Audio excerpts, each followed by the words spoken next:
Yo! Welcome to Yoda'S hut.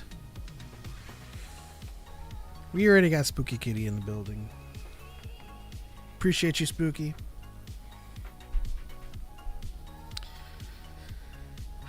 What are we doing today? Yoda'S hut is always... Yoda'S hut is it's a catch-all. We're just hanging out. We're hanging out. We want to talk with you guys, whoever's in the chat. We want to play games with y'all, and do whatever. Just do whatever. I've got an idea that I floated to Choco. I don't know what he thinks about it. There was an idea. I wanted to do a game similar to Real Fans, called Second Guess. And I wanted to... It's kind of like a guessing game. You play a second of a Star Wars movie or a show. And you got to take a second guess. Or you got to take a second to guess what happens next. Whether it's completing the quote or just describing the next frame, the next second. Which is why it's called Second Guess. Would that be something that you guys would like to play? How's it going, Marcus the Woo? Blue Eagle Gamer, the time has come. Hello, hello. It is time. So Choco, how's it going? First of all, Oh, you're like, you may have thought you were going to say something about me, and I was like, what up? It's going all right. There's just working through, getting some stuff rolling. But yeah, there's a lot to be excited for. I was gonna say, so Choco has officially joined this call. Blue Eagle Gamer says that sounds cool. Marcus the Woo gives us a thumbs up. So I guess for a pilot version of this, why don't we both come up with 5 1-second clips across the Skywalker saga. You can let me know which one it is, or just kind of capture them yourself, and then I'll kind of cue them up so that we can play second guess and see how well or how pedantic we can get visually. So, like an example of second guesses, I would play 1 second of a frame from A New Hope where Obi-Wan says, "Let go your conscious self," and then you would describe the next frame or finish the quote. Of course, that's a gimme, but how pedantic we can get. I think for it to work, what we will need to have something more solid as far as like, is this a finish a quote? Is this a what happens next in the scene? Is this, we need to solidly know what the parameters are. I think we can set it up on a case by case. If I were to show you 1 second of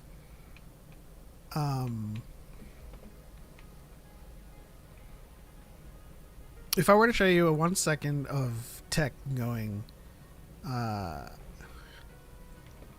"Good soldiers follow orders," in the final season. Or is it the final season or season 3? It was season 3. What? Or season 2. If I were to show you 1 second of Tech about to shoot something dangling, would that... I think you would be able to infer that the next 1 second is not a quote. You know what I mean? Maybe extra points if dialogue and next scene are guessed correctly. True. Can it be what happens but that's what I mean. next? Is especially like when it comes to trivia, one thing I have found personally is that I, as a rather pedantic major nerd, can't judge whether or not this is pedantic or not, because sometimes to me it's like, oh yeah, of course this is it. And yeah, Can it be remember what us happens? asking questions to people at Comic-Con, and then like 80% of them, no one had any idea, and they're like, are these hard questions? I don't think so. Do you remember what we asked?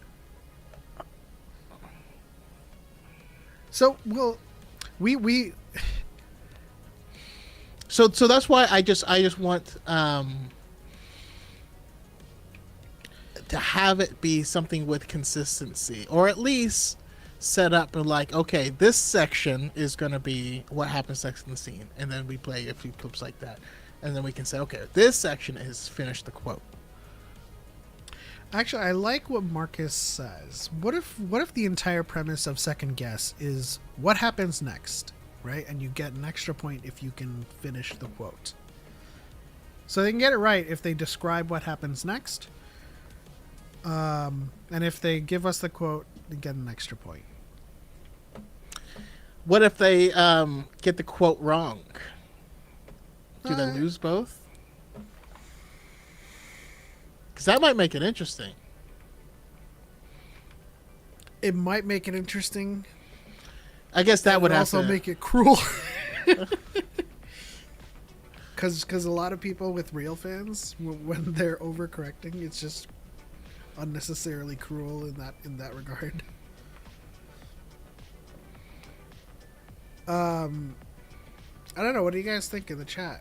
Should they lose the points if they get it wrong, or just no extra points? Guess wrong and you're sent to castle. You know what? To start with, no, they won't lose a point. But we should gauge it to see if there's,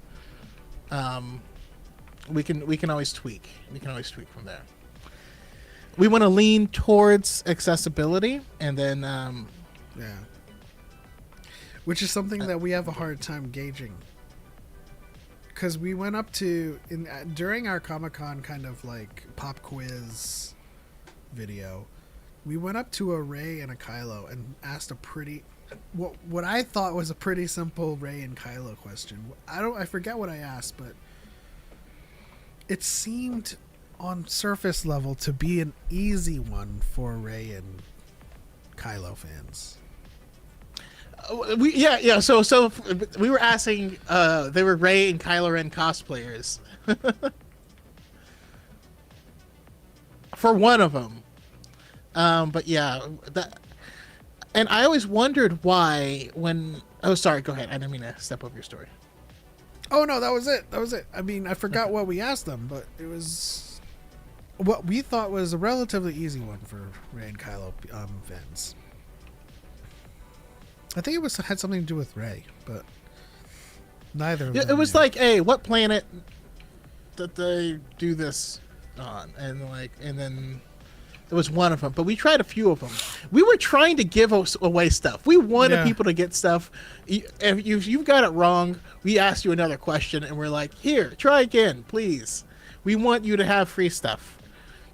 And every question, they're just like, I don't know. And then towards the end, you were like, what was Order 66? You know, I think the one person that did the best was actually not cosplayed as a Star Wars. Like, I think we approached it. Yeah, it was just a regular dude. But like one of the questions you asked him was like, what was the order? Like him, and he was like 66. And so and that's what I mean. It kind of oscillates between like, oh yeah, obviously, or like. But then, do you have to study an encyclopedia to know this? But then we come across. I suppose the one thing that we need to accept or acknowledges that some people are just cosplayers. Yeah. You know, they watch it, they're a fan of it, but they don't particularly pay attention to all that stuff. They kind of just like enjoy it and then become fans of Rey and Kylo, and then like, hey, it's a good cosplay. But if you were to ask them who was... Okay, so chat, let me know if you think this is an easy question or not. If I were to ask who was Count Dooku's master, is that an easy or a hard question? But if you're like our audience, They would see, know. we're spoiled because the Dyad community, as well as just, you know, the people who come from the TikTok side of things, I find to be probably the most knowledgeable and well read of Star Wars fans. Not that that's required or anything, but Well, Marcus answered Yoda. We kind of knew that you guys would know, but so you think it's a mid difficulty?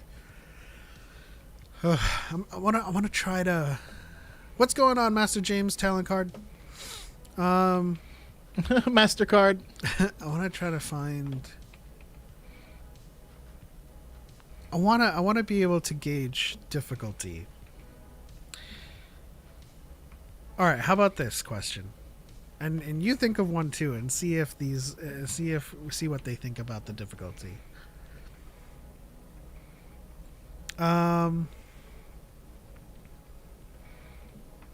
Let's go original trilogy.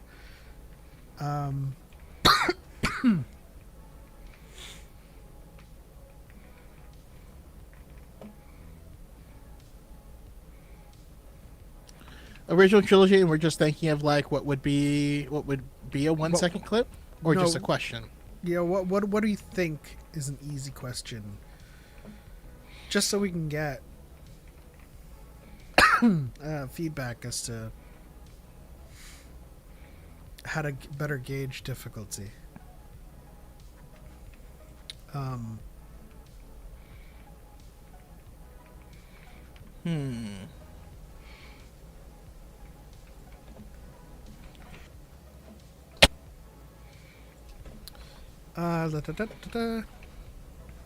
Remember, you can tweet as we go. What does that mean?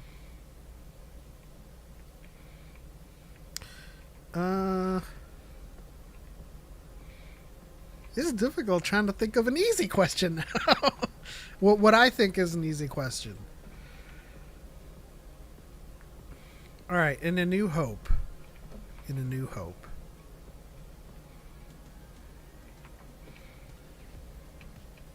Jeez. In A New Hope, what did Princess Leia say she should have recognized when acknowledging Tarkin?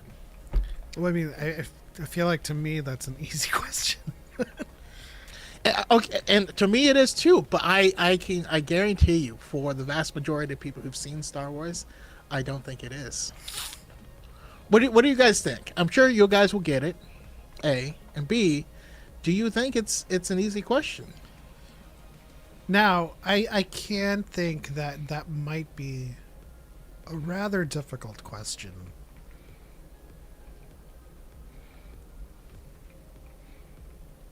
If that's something that you don't pay attention to.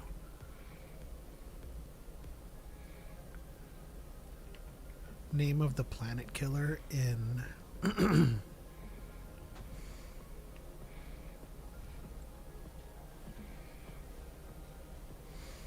Little tricky, but yeah, easy.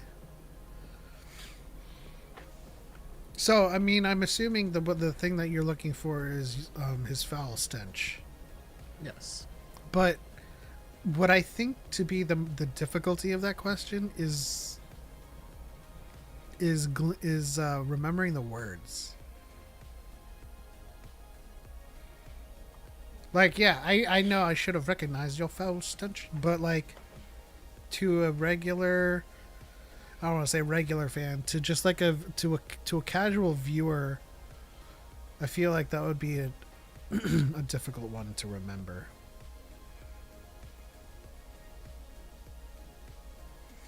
What are Kenobi's first words to Luke? It's layered. It's a layered question. His first words to Luke, you can make an argument. His first words to Luke is, "Ah!" That's what I was. Although technically that was scaring off the Raiders, so True. that wasn't too Luke. What was his first words? I remember he comes. But that down, is a tough question because I don't know what his first words were. He comes down. He's like, "Come here, little one." Oh, hello there. He said that to R2. Yeah. Come here, little one. Oh, don't be afraid. He'll be all right. I think his first words was like, "Sup, player." His first words was, "She's the bomb."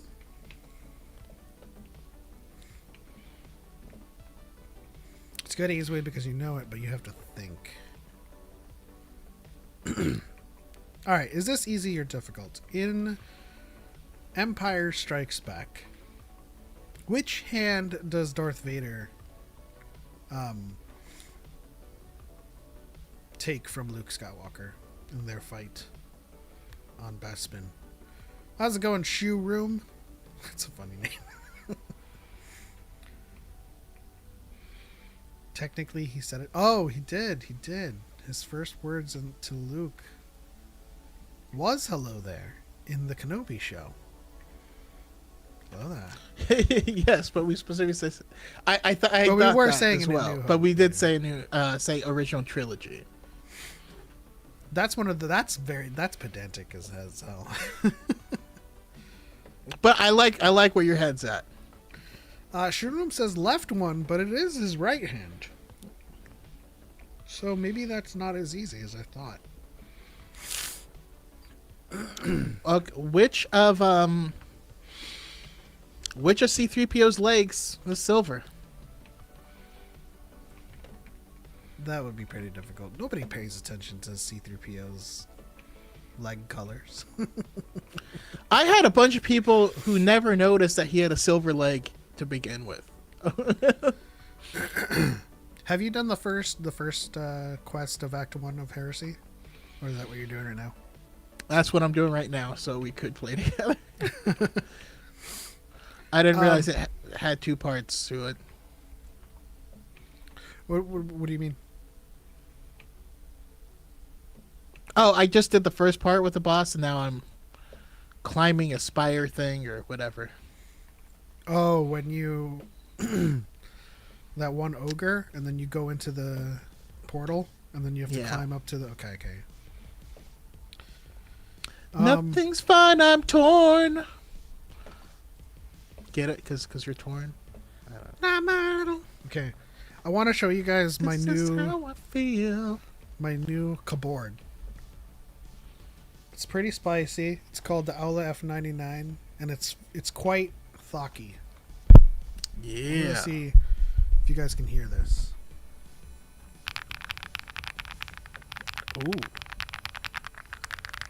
Ooh. It's creamy, isn't it? That sounds good. Now, as I fix the mic that's pointing down, it also a lot of people Can you hold it up again? Well, a lot of people say this is just packaging, No. but this is like I already see a layer of dust on it. It is incredible. I never used to get this stuff with keyboards, but now that I have it, like I don't want a speck of dust on this keyboard at all. You said hold it up again? Yeah. She looks nice. Well, the one thing, so I believe I did look at that keyboard. The thing I really needed, just for me, is I needed a media control thing that does play and volume and stuff that's separate. I'm not gonna lie. I miss. Uh, I think the pro version of this has the knob too. yeah. But I have knobs in front of me because I have all of my. That sounds crisp.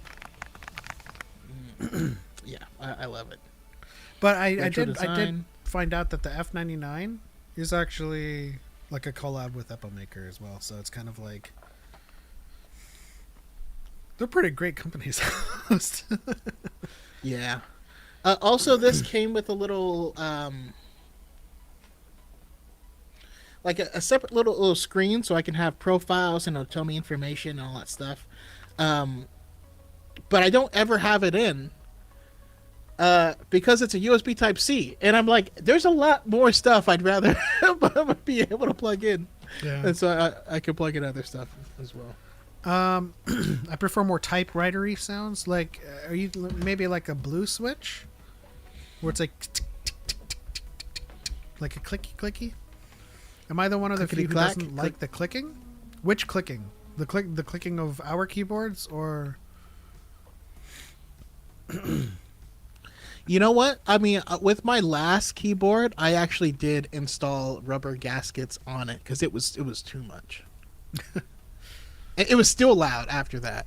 let me get my old HyperX and I'll show you what I'm coming from. Get me a silent keyboard? Ew.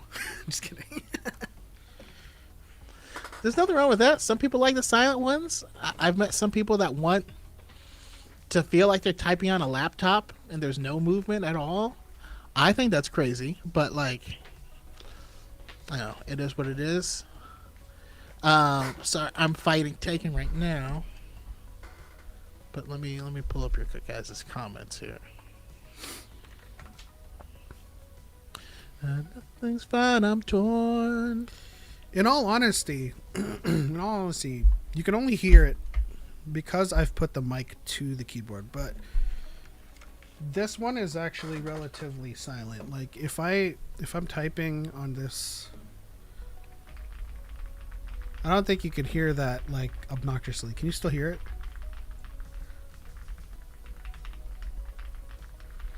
I can still hear it, but it's minuscule. Yeah. It's only really obnoxious if I put the mic to it. But so this is my old HyperX. And this one is like typewritery.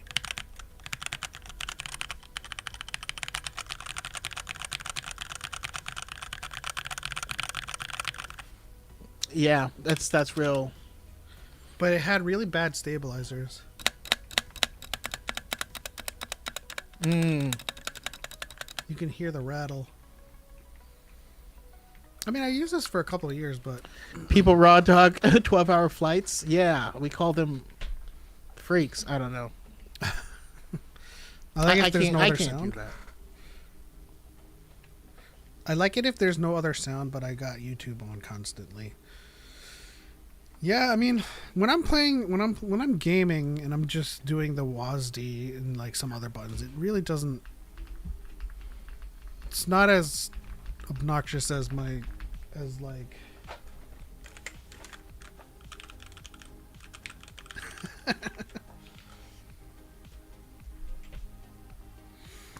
But yeah.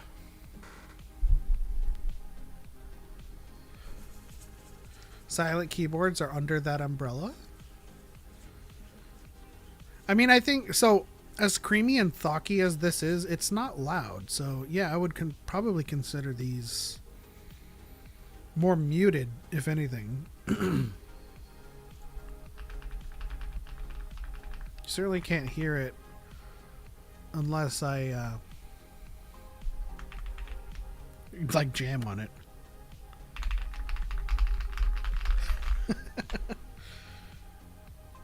Also, thank you for the clicky clacky. It is ASMR-ish, isn't it? The first time I heard the F99, I was like, yes. I was like, ugh. And then I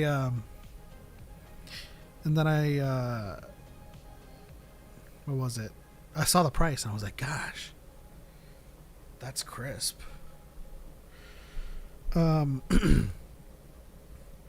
But yeah, what were we doing? We were doing. We were trying to figure out easy questions. So I already asked what I thought was easy, and someone got it wrong. So I'm like, wait, who is answering for the trivia? The chat. I mean, this is a game for the chat or the guest, essentially. Yeah, I think we would likely do it with. And by the way, we just haven't done it yet, but we have. Well, I can't speak for Pep, but I personally have a lot more prizes to give out to people. Yeah, I actually listen.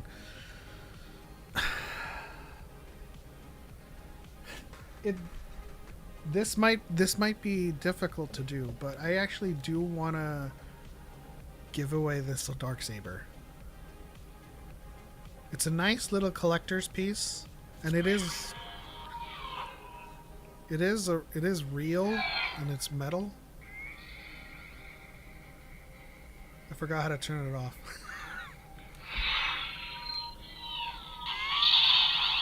Oh, the big Darksaber. Okay. Sorry, I have the YouTube up, and it took a while to actually show. Yeah, this is actually a real, like, legit. That's like that. Yeah, that's the big bahonkus. That thing weighs a ton. It is. It's like a couple $100. But I wouldn't give it away with like just some rando trivia on an episode of Dyad. I do want to do like a tournament. Do you have 7 prizes? Because 7 people are watching. Not currently now, but we do have prizes to give away.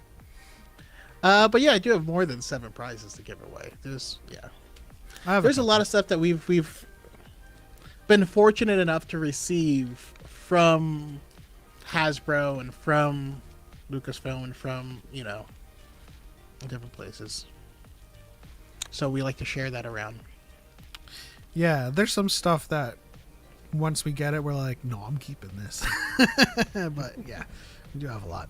I do want to do, Harith. Shout out to Harith Productions in the chat. I do want to do a tourney. Like I want to deliver on the Battle of the Dyads that we've hinted at for years now, and I've had a Jeopardy board set up for the first round forever. How to take slow typing into account? Slow typing for what? Oh, for the trivia? That's not something we can take into account. It's sad. It kind of sucks, but well, I mean, the trivia games with chat is for fun, but I would imagine that we would, for a trivia tournament, we would have people call in and participate. Yeah, for an actual tournament, that we would do it with them on the line.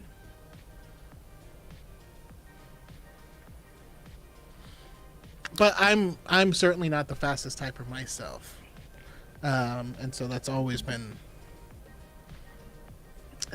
one of my considerations for these types of things. What's your WPM?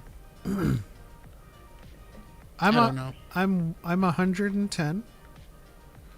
I'm 110 with a 95% accuracy. I forgot what my 10 key is, but it's pretty clerical level, 1985. My 10 key is probably better. Oh yeah, you dealt with finance and stuff, numbers. I wonder if saying Marcus the Woo 3 times will make the comments disappear like Beetlejuice. I don't think so.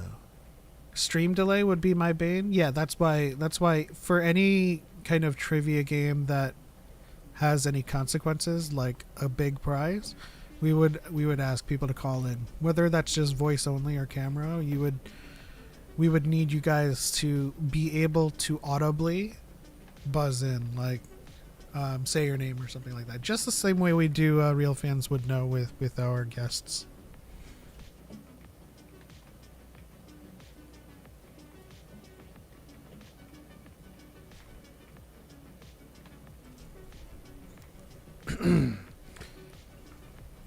Uh-oh, Marcus and Craig getting into it. Don't worry about it, guys. What's happening? I think there's just a big misunderstanding. Did you guys see the Fantastic Four trailer?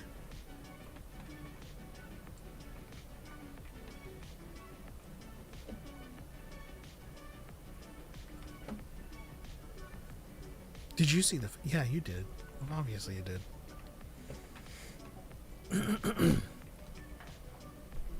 What did you guys think of the Fantastic Four trailer?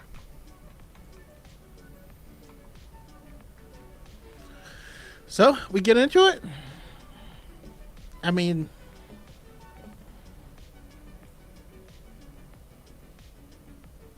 Huh?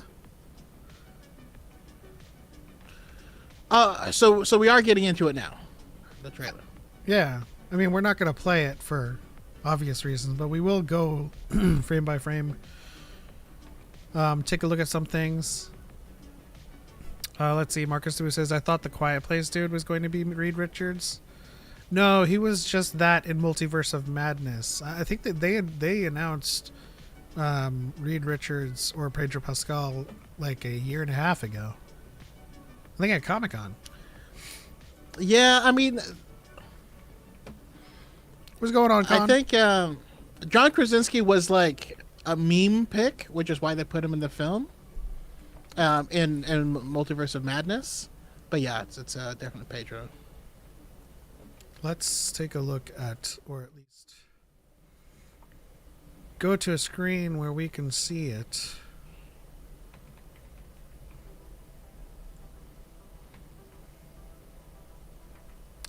We're not going to play it, but I just want to point out a few things. First of all, I do think Pedro looks like Reed. He looks a lot better than I thought he was going to look when I originally saw it. But the gray sides match him, I think. Now, I'm just I wasn't sure about the 60s aesthetic going into it, and even how it's shot with the filter over it. That's one thing that did surprise me, but I'm interested to see how it and the time period plays into the film. And does it jump to modern day? Is this a situation where they're from an alternate universe that's going to be crossing over? Yeah, I do think they already confirmed that this is not 199999 or quote unquote 616. I hate how they're doing that whole thing, but that's a whole separate topic. But I do think we see some frames where we'll see what they actually plan to do. I love the Baxter building. What do you think of Herbie? Baxter building, Herbie looks fantastic. I think the thing looks great. Ben does look like his comic situation, comic counterpart. I think sometimes they try to make it look too realistic, and that ends up becoming an issue and ends up taking you out of it more. Yeah.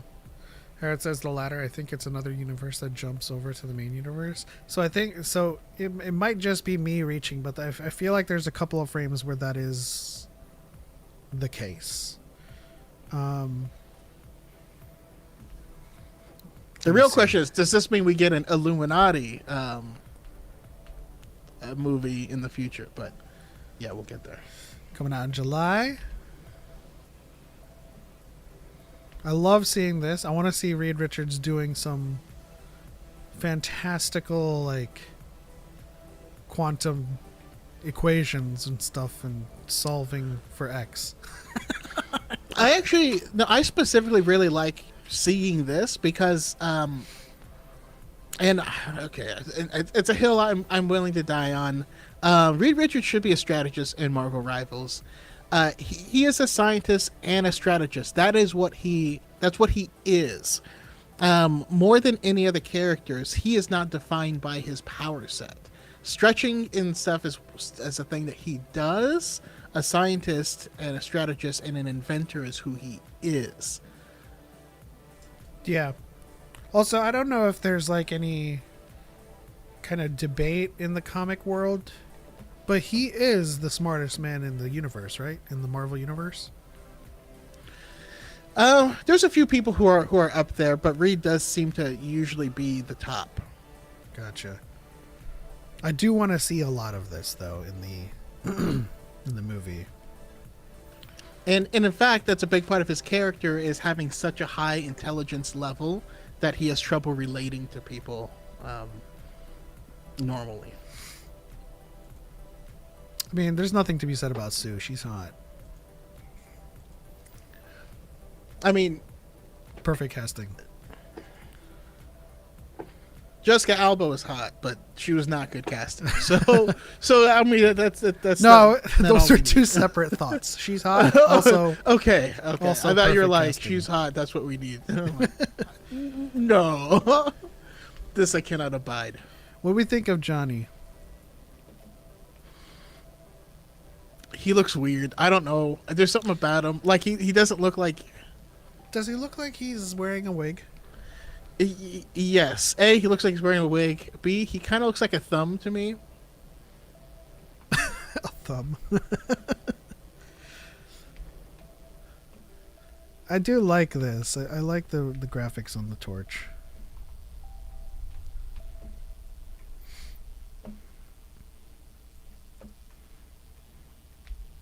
Got some but they're doing something different, fields. right? Because I got to be honest, Chris Evans was actually perfectly cast as Johnny Storm. Yeah. Like that movie had some really good casting, but yeah. Is this a force field she's doing? Because it looks like there's like some after images or mirage. I mean, it's part of her force fields is her bending light.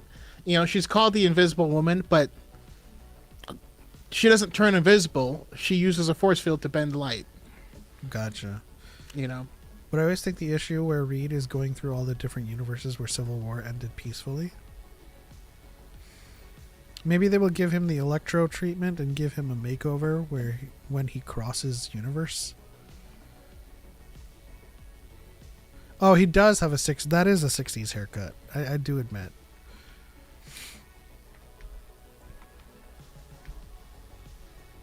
I like this shot right here. Yeah. When I saw this in the trailer, I was like, oh no. Is Galactus a cloud again?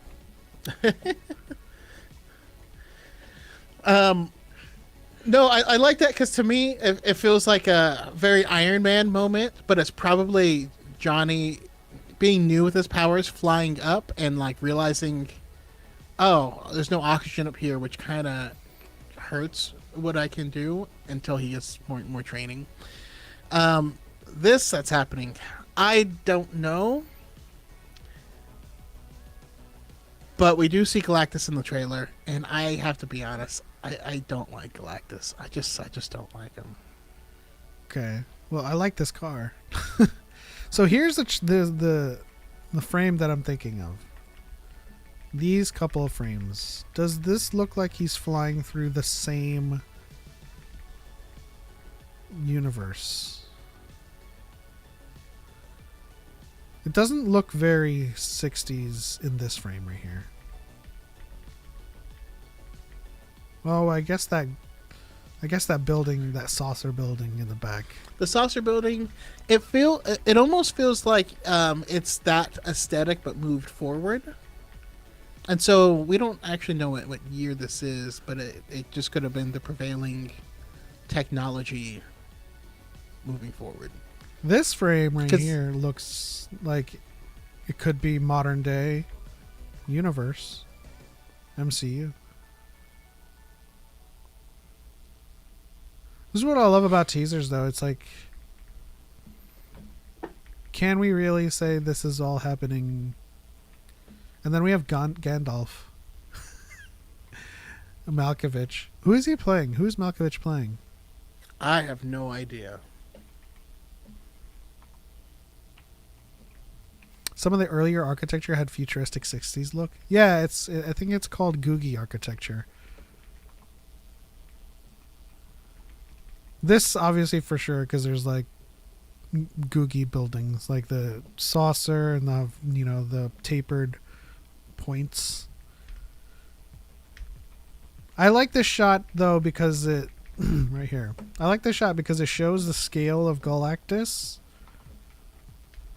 And then this shot showing that Galactus can manipulate their size. He's playing Ivan Kragoff. I don't know who that is. So, okay, Chaco, go on your soapbox. What is it about Galactus? Galactus to me just isn't an interesting villain. I mean, so Galactus, more than anything else, serves as a force of nature. Right? He's just a force in the universe that devours it. But to me, it makes conflict with him uninteresting because there's no conversation, there's no motive, there's no reasoning with him. But also, like, just the massive stature also means that there's no the skills and cool things that we learn about our heroes and how they fight just doesn't apply to fighting him. And it's also one of those things where we can't tell. Are they hurting him? Are they not hurting him? You know, Johnny will shoot fire at him. Like, I don't know. I don't like this villain archetype. And I feel like every time the Fantastic Four come in, they feel like they have to trot out Galactus. And I don't think that's necessary. To me, it's reminiscent of every time they do the X-Men. They're like, oh, we have to do Phoenix. We have to do the Phoenix story. And you're like, no, just there's other stories. And the Phoenix line is popular for a reason. But if you choose something else, you can make that other thing popular. Right? You don't, I don't know. That's how I feel about it. Oh, am I crazy? What do you guys think? I mean, I don't know too much about Galactus or the Fantastic Four.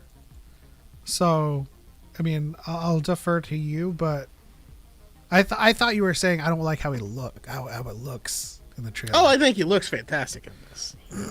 So, I mean, this is the best he's ever looked. When it comes to villain, I mean, I guess we'll have to see what it's all about in the movie, really. I mean, I think what we're looking forward to, right, is the Fantastic Four joining the sacred timeline, right? In some way, shape, or form. Yeah. I mean, this is definitely going to be them joining it.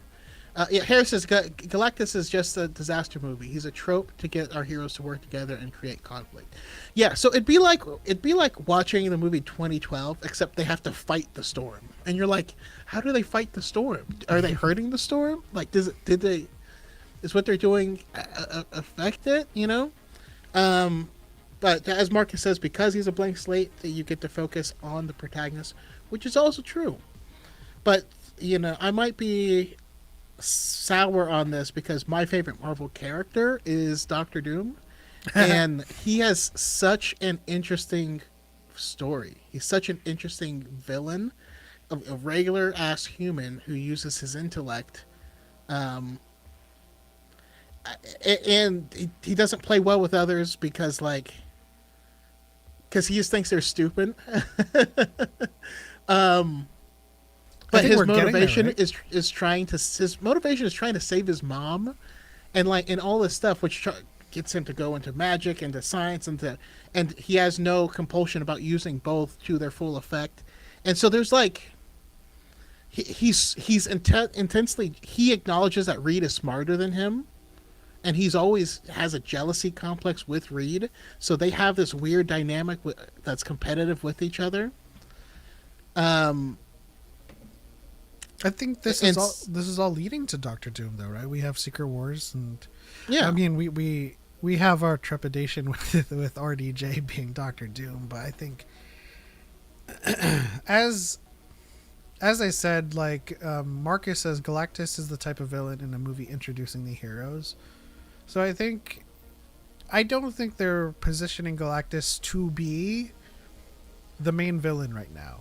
What I think is happening now, hear me out. I think Galactus is the catalyst for them joining the timeline. I think something happens in their fight with Galactus that removes them from this timeline and joins the MCU, which on surface makes him the villain of the movie, but not the villain Fantastic Four has to deal with in the grand scheme of things. You know what I mean? Yeah. Oh yeah. No, I agree. And again, I agree with the previous statement that they're using him as a blank slate to introduce the characters, because at the end of this, I ultimately think that we're going to be seeing is an incursion of universes, right? And we're gonna end up with a battle world essentially from Secret Wars. Yeah, I don't think Galactus is in addition, I don't think that Galactus is a villain you can thwart in one movie as well. So that's why I think that they don't solve the Galactus problem. He's just there to kind of I mean, Galactus is immortal. Like you can't like he is like a function of the universe. So just like the Phoenix, it can go away, you know. But that's kind of the other part of it is that Galactus is like this planet-eating threat, and I also think that the MCU, the stakes have just been too high for too long, and I don't know. That's another thing. Like I don't want to see Ant-Man save reality itself, right? Because Ant-Man does heists and like weird crap, and that's why I like the Ant-Man comics. You know, he has his own little security firm. He moves down to Florida and is like, he has this personality, and yes, he can rise up to the occasion on these big things. I feel like we're just hammering on these big things a little bit too much for me. Yeah, I think it's an overall problem that continues to knock on the door for even the comic universe. Right? There's so many like threats, galactic threats. You know, how do you go from that to a more intimate storyline and still have the same grand feeling? Which is why I think that a lot of people mistakenly think that the MCU has gotten worse, right? It's like, no, we're just not in the Infinity Saga and we're in a setup stage again. And it's all leading to Secret Wars, and we're having these kind of, you know, smaller intimate stories, which we had in the Infinity Saga. There was like at least 15 films before like things got really, really revved up in terms of the Infinity Saga. So this is the same transitional period to me. Yeah, exactly. And I just wish we would, you know, just stay with that, which I honestly think that we will. You know, there certainly were things that I haven't liked in the past few years from Marvel, but I honestly think that they're in a good place now, and we're gonna see some stuff, especially with this if they end up leaving their universe behind, which also begs the question of what happens to that universe. But we saw at the end of the Marvels, you know, where we have people now in the X-Men universe. So I mean, yeah, that's truly what I'm excited for. I mean, a good example is like Agatha All Along. The stakes weren't really that high, but I loved the story that they told with it. You know, it was a very mythological story. And did it introduce some things that could be paid off in a larger scale, higher stakes environment, like death? Yes. but the crux of the story wasn't that, the high stakes of that. It was very, very personal, very intrinsic. But we'll have to see. That's why I'm saying, like, it's called The First Steps. So I'd imagine they take their first steps to a larger universe. I imagine Galactus is the I suppose the antagonist of this film, but I don't think I think he's a catalyst, that they take their first steps into the MCU. And we might get our first hint at a Doctor Doom conflict. Maybe like an after credit scene where I don't know, Doctor Doom is in his castle or something, and I don't know. I don't know Doctor Doom. What do you envision? I don't know. This is too fresh for me. I haven't had enough time to really let it marinate, but I do like that it seems like they are an established team in this universe. So we're going to get their backstory. They're going to gloss over it, but they are a team. They are a family. They've been doing their thing. And so we don't have to rewatch an origin story. Yeah, for sure. Like, I was surprised this started with them being the Fantastic Four. Like, the accompanying dialogue is, the first time we went up, you couldn't go invisible. So they're already kind of playing up the notion that we're not going to have to let me reintroduce myself type of thing. Yeah. The Geek of All Trades says, I wonder if First Steps is a nod to their son Franklin, the Omega level mutant. Listen, if they don't put a mutant in this movie, it's not going to affect my judgment of the movie, but I'm going to be pissed because they have to start. They have to start somewhere. It doesn't have to be Wolverine. It doesn't have to be an X-Man. I feel like they need to sprinkle it in where this is a thing that's going to happen now.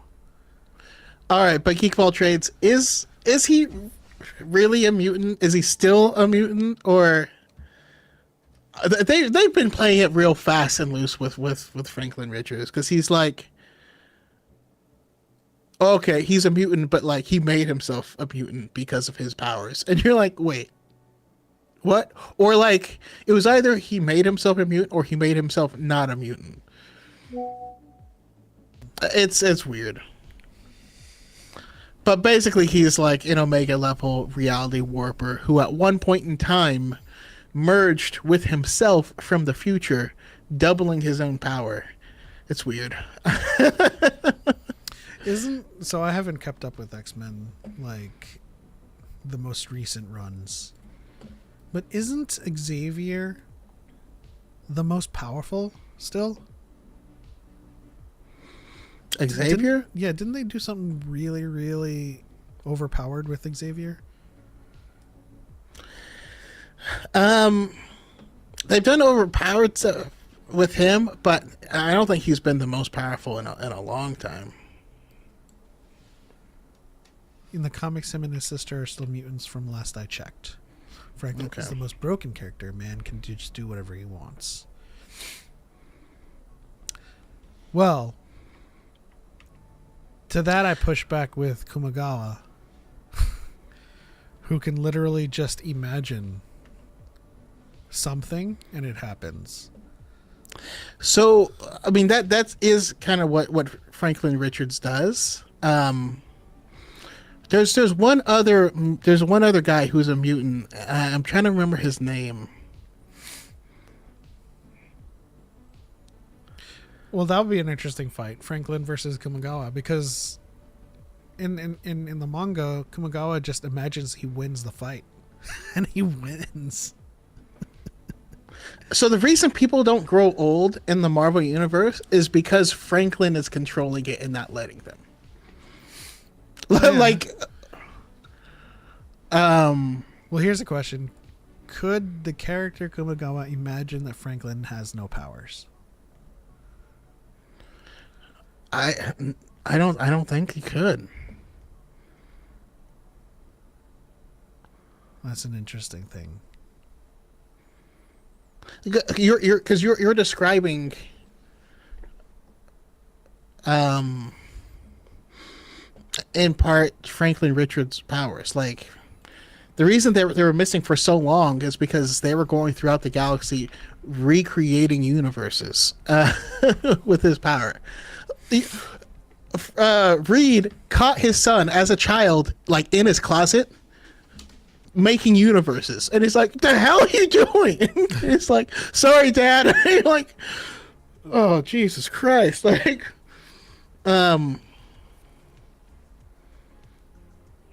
yeah. But there's this one mutant, and they ended up having to like go back in time and make him not be born. That was just like the only answer. um,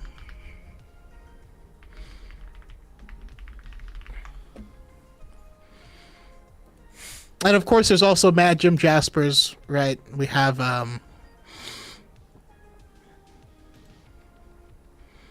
God, what's that guy's name? Oh, it's gonna bug me. Chaco and I were on the same wavelength. LMAO. Franklin Reed's literally pulls a Timmy Turner and is like, "Nah, I don't want anyone to age." Well, I mean, that's the whole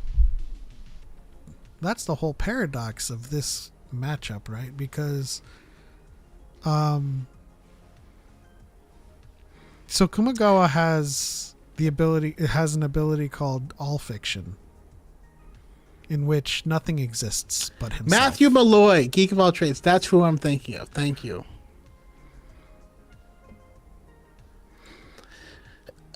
Which is fine, but the reality warpers on their level, Franklin Richards as well as Matthew Malloy, are immune to reality warping, which is what gives them the ability to fight like each other.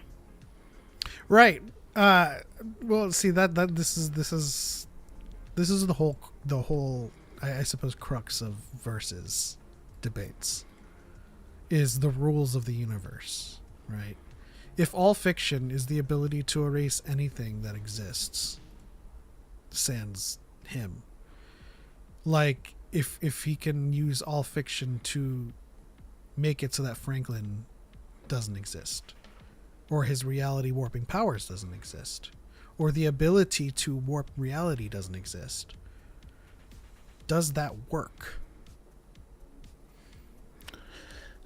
I mean, you'd have to decide what universe they were in, but those are all things they have fought against. Not existing? Yes. How did they fight that? That's an interesting.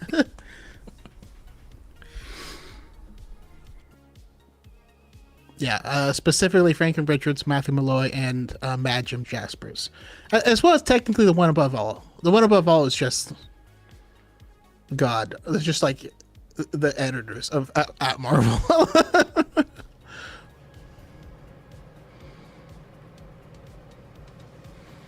I mean, it's an interesting debate. Just on paper, just so okay. I looked up the ability.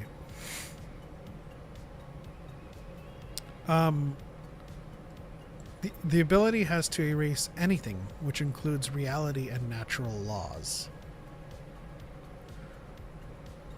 So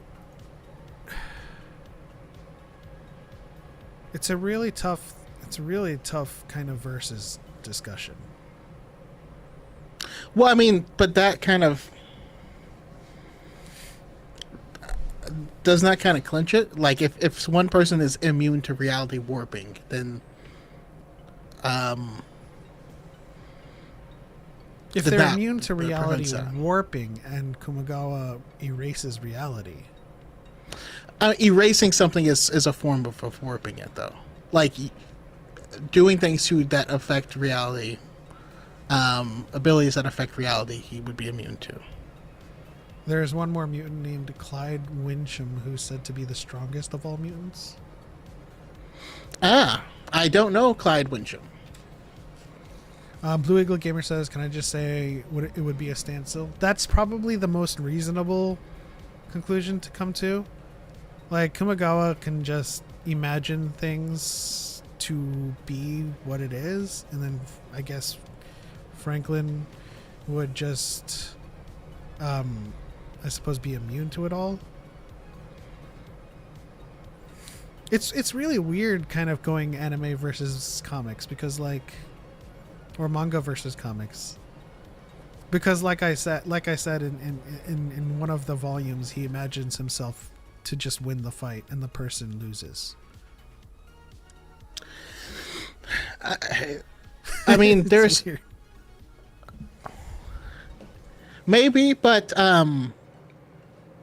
what I would say is that there's a lot more. I mean, there's a lot of characters that have that ability.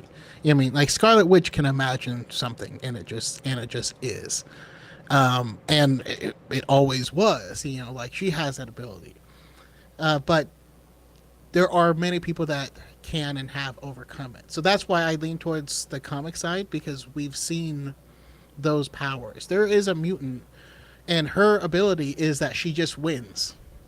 That is her ability. She wins everything. How is that fought against? It just warps reality in which she doesn't? I don't know. She's a villain. We don't see her super often. She's a villain, but yeah, that's her power. She always wins. She was part of the beginning of the Krakoa arc, which I need to jump back in and reread that entire arc, because that story was amazing. I will say, if I'm going to be super charitable about both sides, I would say that that they would just be fascinated by each other's powers and just just have a talk. It's like, how did you summon that object that doesn't exist? I thought about it. Like, if you, let's say, I'm trying to remember the exact volume of the manga in Medaka, but like, let's say you needed a very, like, let's take Superman. No, not Superman. Let's take someone who has zero weaknesses whatsoever. Kumagawa can imagine, like, he could manifest an immaterial object. He can imagine a weapon in his hands that becomes that person's weakness. And he doesn't have to explain how it's their weakness. It's just, that is their weakness.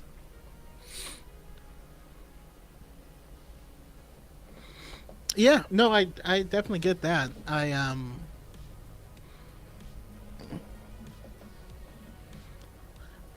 Even then, I would tend to lean towards the Richards. Although Franklin isn't as smart as his sister or his father, but he's still pretty smart. And just with creativity alone. So it's more than just imagining, but he can design, right? And it's not anything that has ever existed, but he can, like, he's many times multiversal as well. Oh, I'm no longer arguing whether either one would win.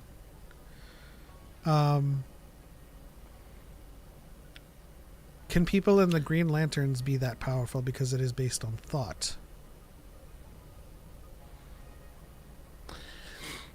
I mean, Hal Jordan became a White Lantern just how to get good, y'all.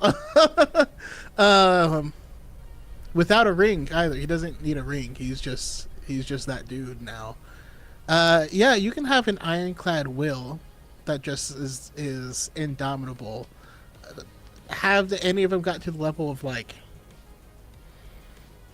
that? But that's why I'm also not into power scaling, because like at that level it becomes Could Green Lanterns think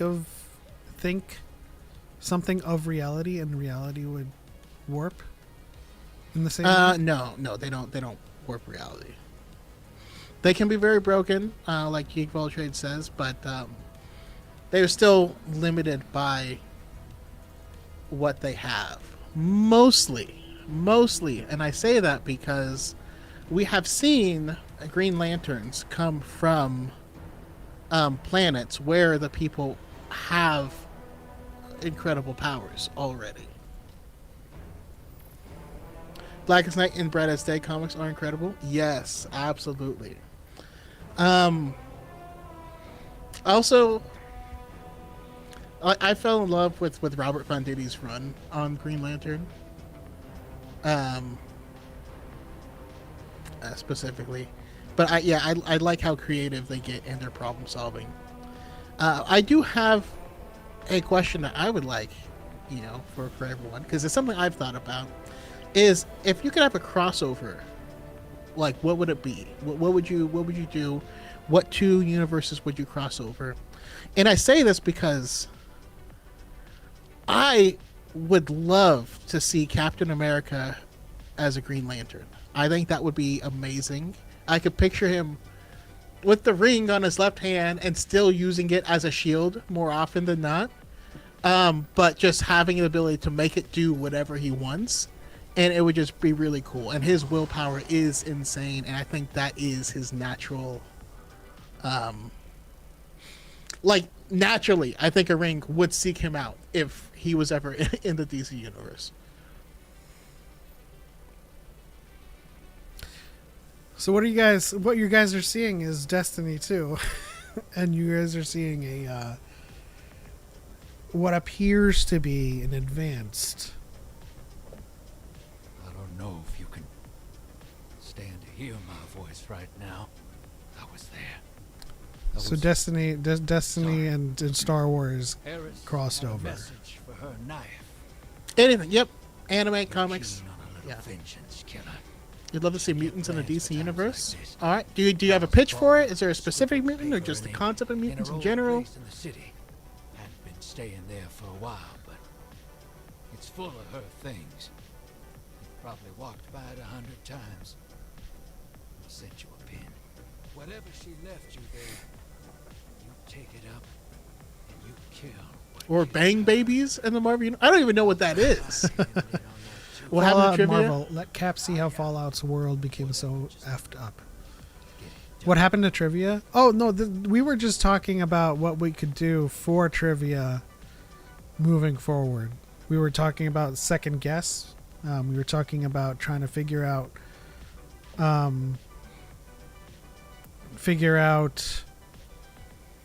Yeah, Nemo, you could do that if you want. We could figure out... how to gauge the difficulty of the questions. That's what we were trying to do. We weren't playing trivia today. But I don't know if that works. I don't have that command set up. I can edit it though.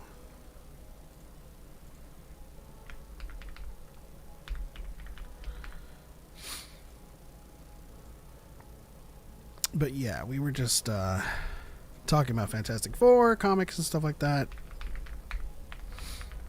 But Destiny 2 just came out with some awesome Star Wars stuff. First of which is this TIE Advanced. Now I don't know if you can hear it really well, so I'm gonna increase the sound effects. But I'm going to have to go to tower and then come back to orbit for you to hear it. Unless it makes a sound when I fly off.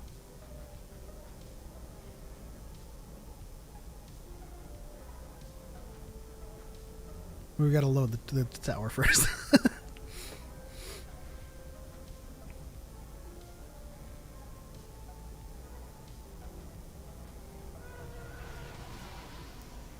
Did you guys hear that? It's the TIE scream. Alright, but I am going to go back to orbit after. Wow. I also like that skin on the malfeasance. classy. So when you're flying in orbit, you can hear it too. I like it. This is my ship for the foreseeable future.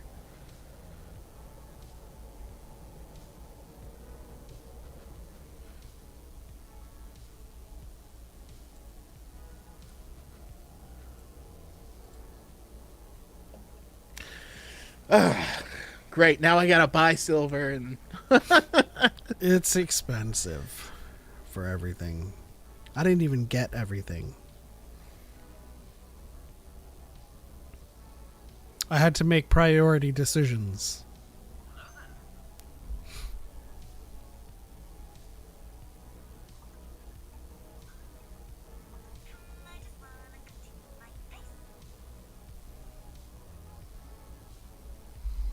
Wow. This is a long load time. wow. the tower.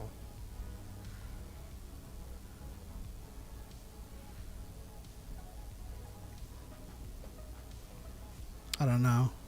I might have just come back to Destiny for it not to work.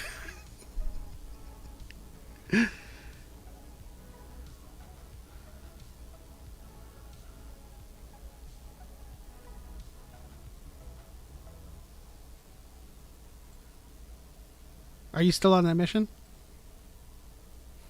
I am not. Going through the store?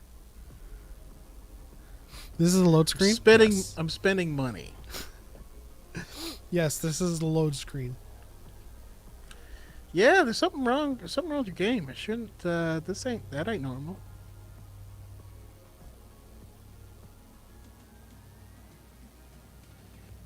I thought it was a creation screen.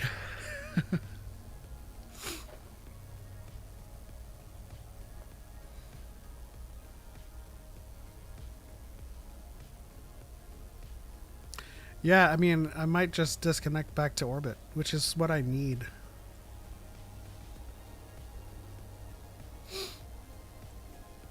Oh.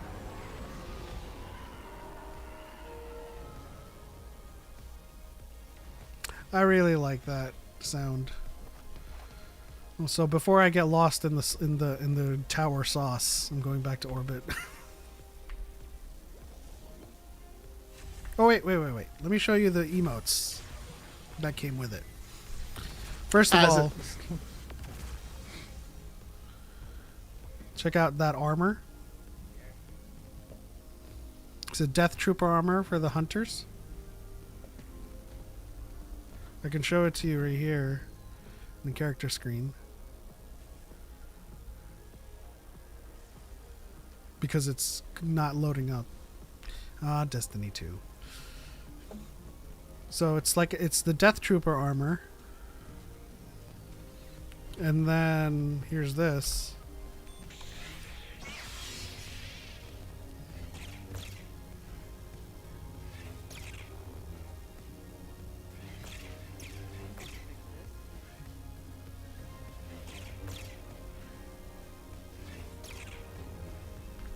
Okay. Can I zoom in? I can't zoom in, but if the character... There you go. Well, they halfway loaded up. There's the speeder behind me.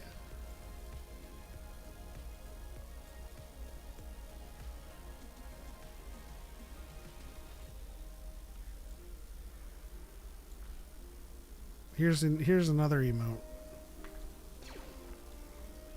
I can get joined by another player. And then I can duel another player.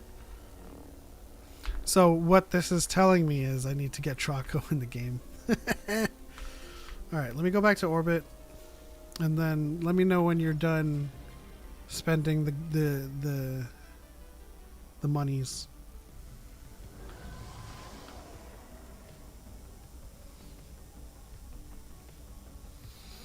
Yep, and it's just like I thought. I was like, I know they're gonna put in just a speeder bike. They have to. I love that we have a DS2 shell.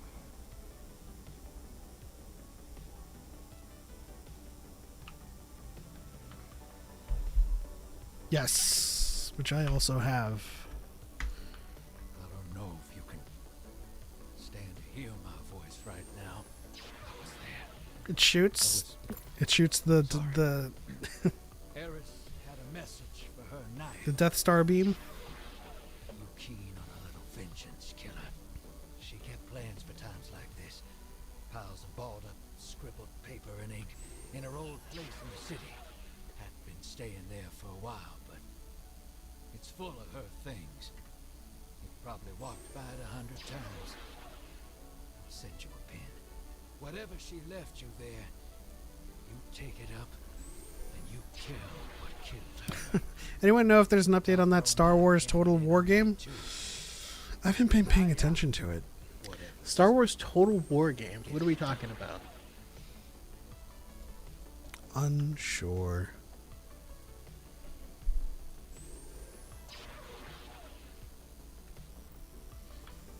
All right, so do you have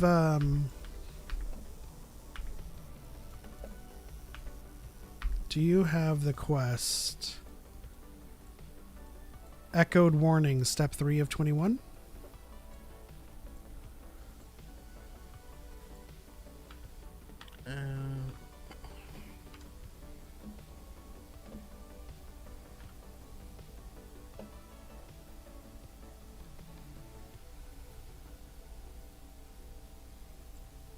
If you press M and go to quests. That's correct. Step 3? Yeah. All right, let's head there.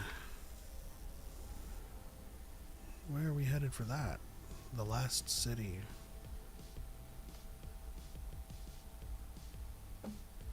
Oh, we're going there. So we'll be able to show you guys the multi emotes when we get to the ground.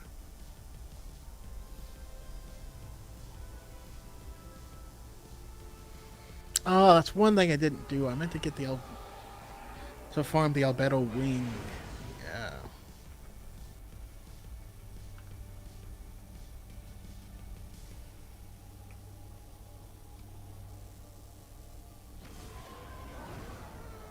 Can you hear it on your end? Watch for that. What the hell is that? No. Sorry, I didn't hear anything. You don't hear the Thai scream right now? In this screen? So your actual game is super low for me, and I hear more of your voice and the background music than anything else. Oh, well, what about your game audio? I did not hear it in my game audio. So here's one.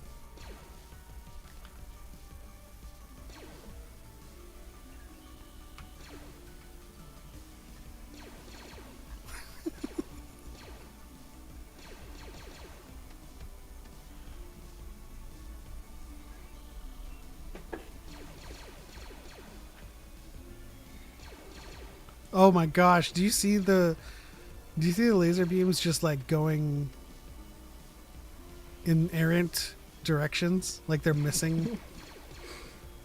They're just terrible.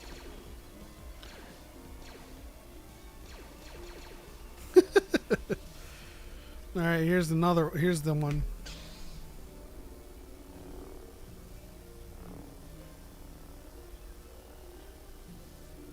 I don't know why I'm the red lightsaber.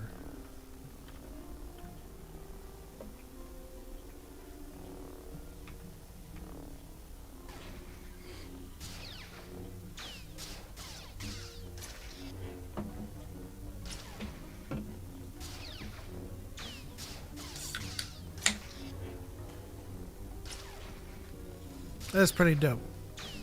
Mm-hmm.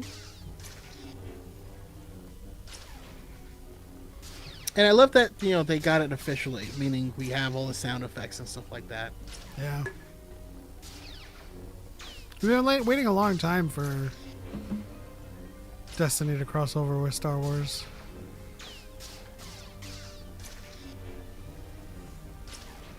Alright. Let me pause this music.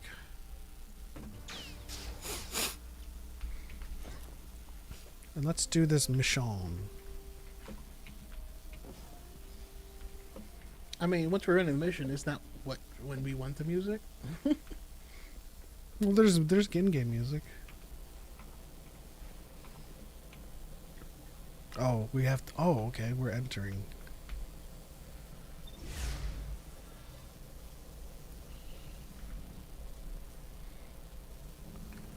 Hey, who mentioned Static Shock? Huh? Teenage Mutant Ninja Turtles team up with the Defenders. That would actually be so freaking sick. I would be very into that. I want to enter doors now. Oh, Bang Babies are from Static Shock. Now I understand what you mean. I don't want Hey, yo, cheap baby. doors. What's up? What's up, girl? Yeah, no, I'm just trying to talk to you. All right. Doesn't it look like Lucia?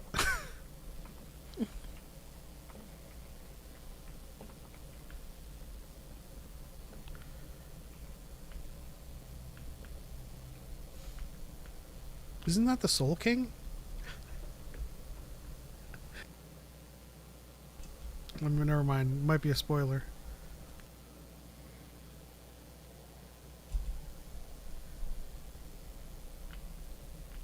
Do we have to approach it? I guess we do.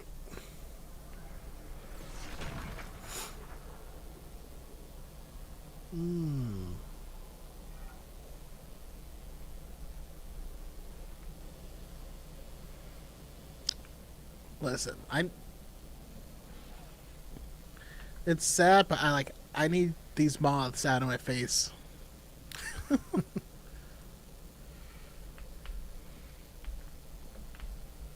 What's this I thing? have fallen, but I know that my life was not forfeit from inaction or fear. No. Do you also feel like, unless I'm missing a whole portion of the story, I feel like this wasn't earned. Was not squandered. I will speak my last words to those I have left behind. What do you mean? I feel like they're just like Treasured your trust. making people die for no reason. Came with time. Thank you for everything you shared with me. Mara, my queen. Is she truly dead? Saw my capabilities when few could. So I will say this: the season Embraced me that you for left, what I was. the season right when you left Destiny, was very heavily on her. Gotcha. Zavala, Like very, very heavily. for a time you saw me as an omen, but you came to trust me again. And Destiny X Star Wars before Star Wars Eclipse. I don't know if Star Wars Eclipse. I was glad of it. I don't know if we're ever gonna get that. We found comfort in each other. Grieve, but carry that comfort with you. Do not let this loss define you. And to the Guardian. You granted me my vengeance and my solace. I wish I could put this at 3x. Blue Game said it got announced ages ago. So there was a Star Wars like strategy game that was In myself, mentioned ages ago, but it wasn't a Total War type game. remember me thusly. I was a woman who slayed dragons and brought the hive to its knees. A woman who claimed vengeance as her nature. Regarding your earlier question, Satisfied. This is the fate I'm unsure if that's I still made her. myself. I have settled. The one that woke up and started laughing. Farewell.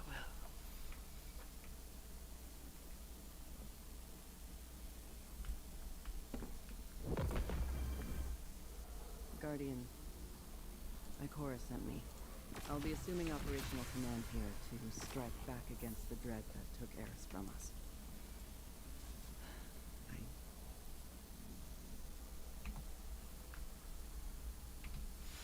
Okay, that's our artifact.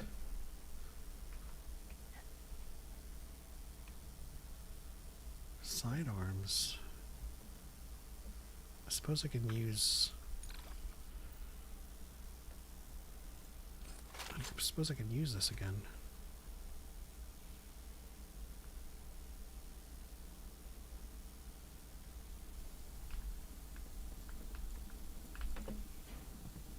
And I suppose this is where we go somewhere else. mm.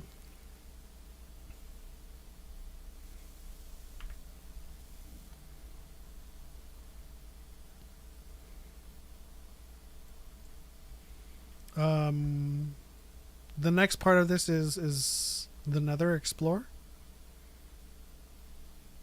arena. Overload machine gun. We got unstoppable glaive.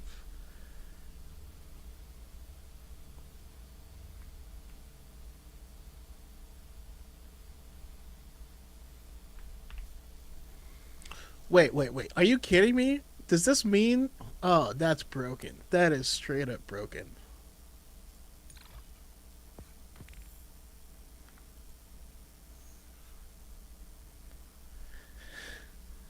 That means my Tenacious Mastery, which I got with Air Trigger and Chill Clip. That thing's going to stun all 3 champion types. What do you mean? I mean, it's going to stun all 3 champion types. We have barrier piercing sidearm. Right, but it also rolls with chill clip, which means slow does overload and freezing does unstoppable. Oh.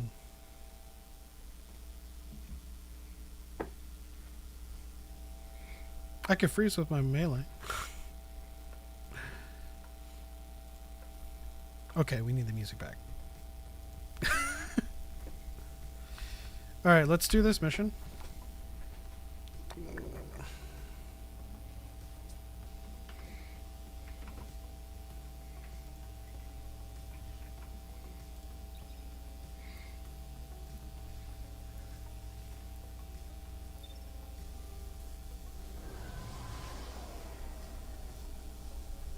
I love that sound.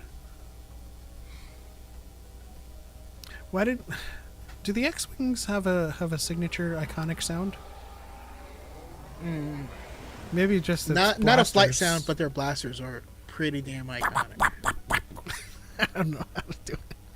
That sounds like Donald Duck rapping. I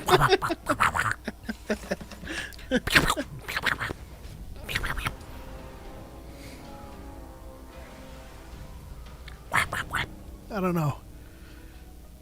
If I were to onomatopoeia the X-Wing blasters, that's what it sounds like to me. Hey, we got Malik in the chat. Malik, you missed it. We were talking Fantastic Four. I am curious to hear what your thoughts are.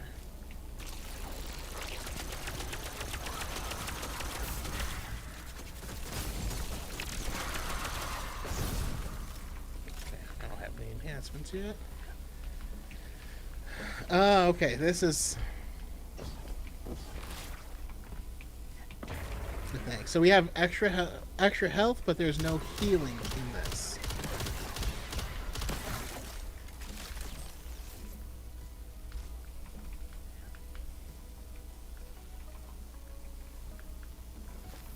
I'm at work.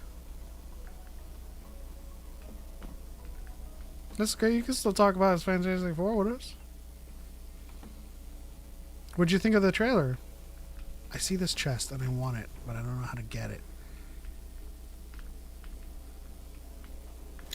Ooh, I want you, I don't know if I need you, but...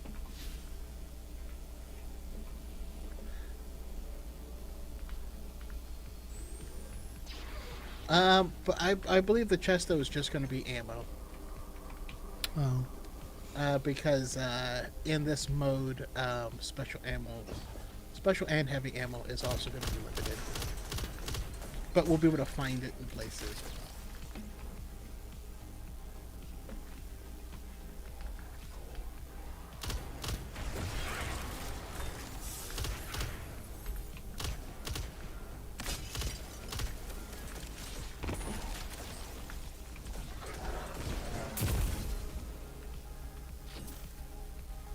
Not gonna lie, just the stock sounds of Destiny weapons sounds Star Wars in nature. Like, sounds pretty. John Malkovich is Molecule Man and the Beyonder calling it. Oh, so we don't know who he's like literally playing. I definitely think he's a Beyonder, or a Beyonder. Oh no, you're probably right. He could be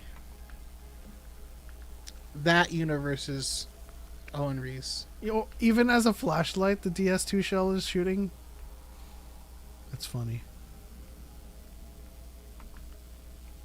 Alderaan be destroyed multiple times.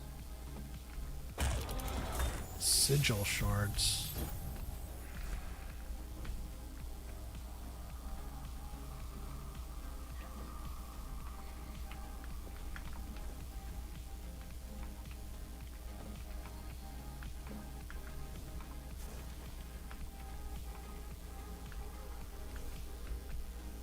I want my flare arrows.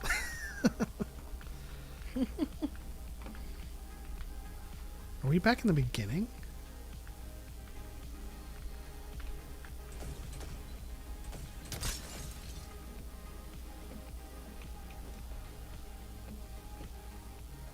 Did we just... Oh.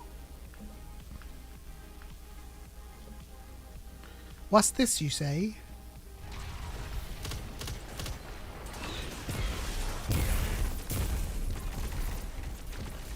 To shreds, you say?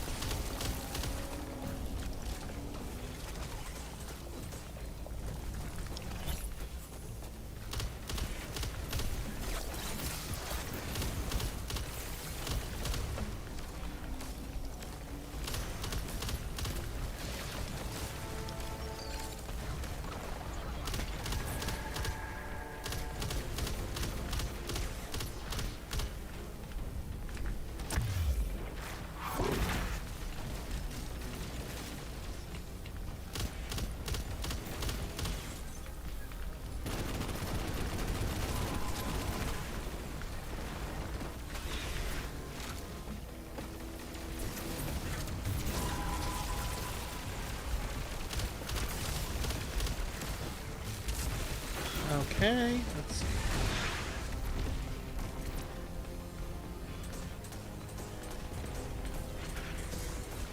What is Herald of the Sky?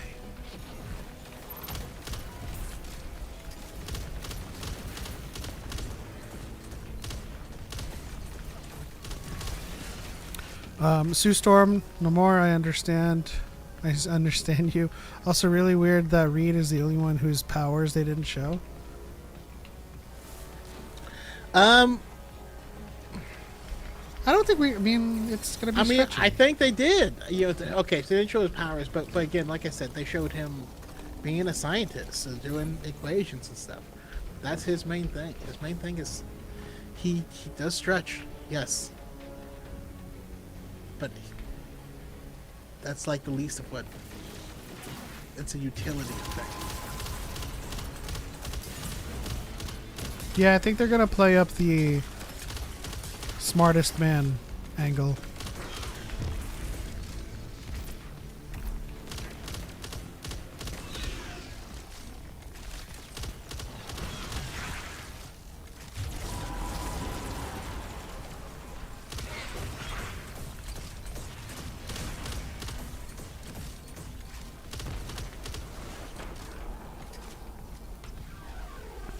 You've dealt a blow to the dreadnought. Paracausal health. Increase chance for a healing orb to spawn. Hey, Was that just thing we can freely pick up? were you able to pick it up too? Yeah. Okay. Yeah, it just modifies our run. Is there a limit to how many of those we can have? I don't know yet. I need heals.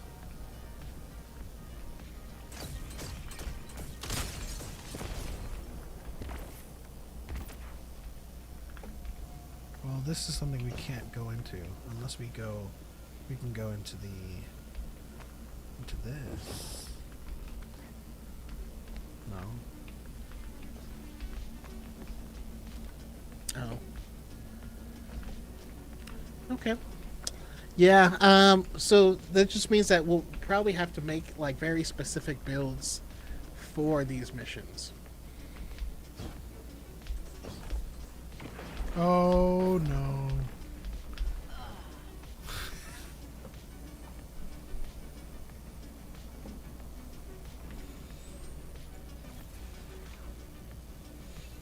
Can I change to...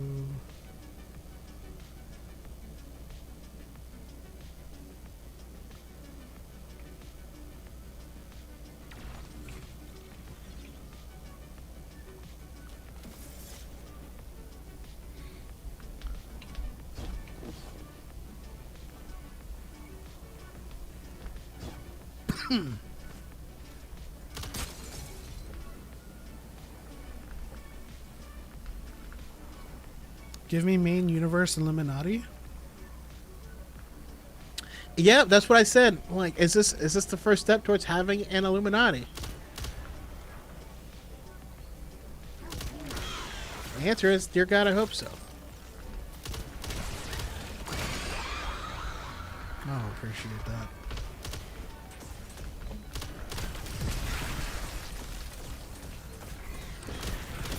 And also, I mean, knowing Marvel, knowing Disney, that might be the perfect thing for them to do now, right? Because it's like this private cabal that believes they know better for everyone else in the world. And I just mean, you know. Would Doctor Doom be the head of that? In a universe? Yeah, Doctor Doom was not on it. It was actually heroes. So it was Tony Stark, it was T'Challa, it was Reed Richards, it was Xavier, it was Namor.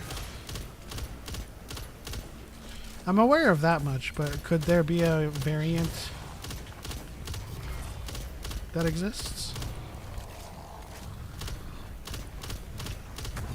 I mean, I suppose it's possible. Doctor Doom traditionally doesn't play super nice with others.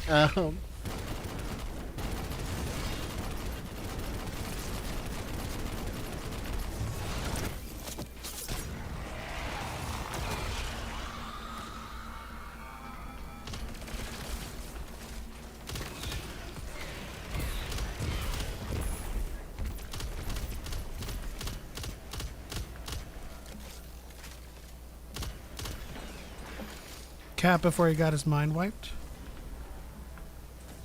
Yeah, Cap was on there, but I almost don't consider him to be a member.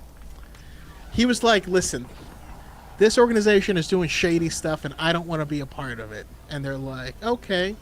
And that's when they got real shady. So I think of them as the shady organization, but you're right. It's not necessarily true.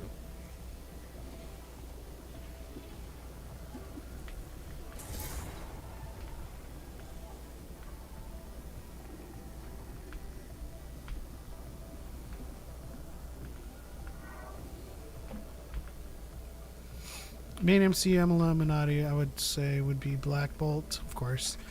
Fastos. Doctor Strange, Namor, and Reed, maybe Shuri.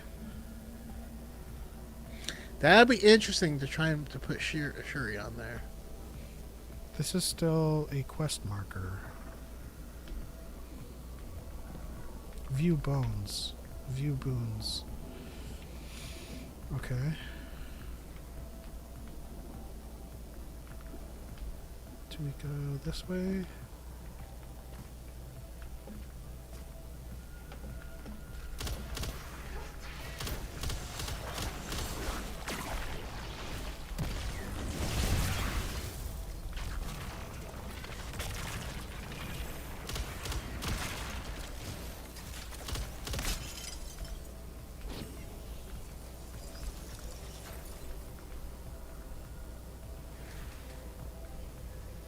What is that?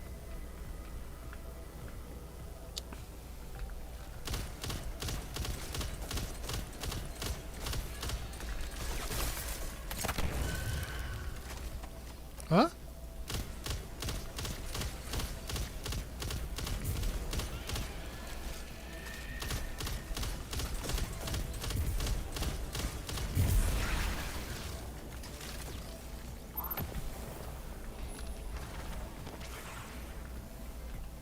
Metastasized Essentia.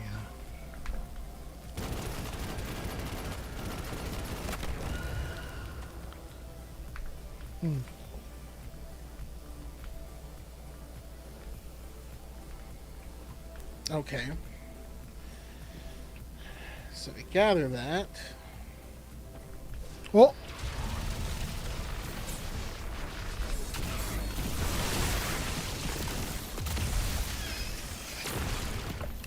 Um.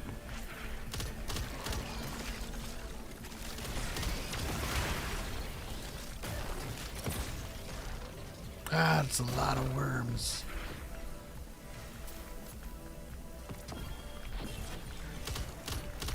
Why are you here?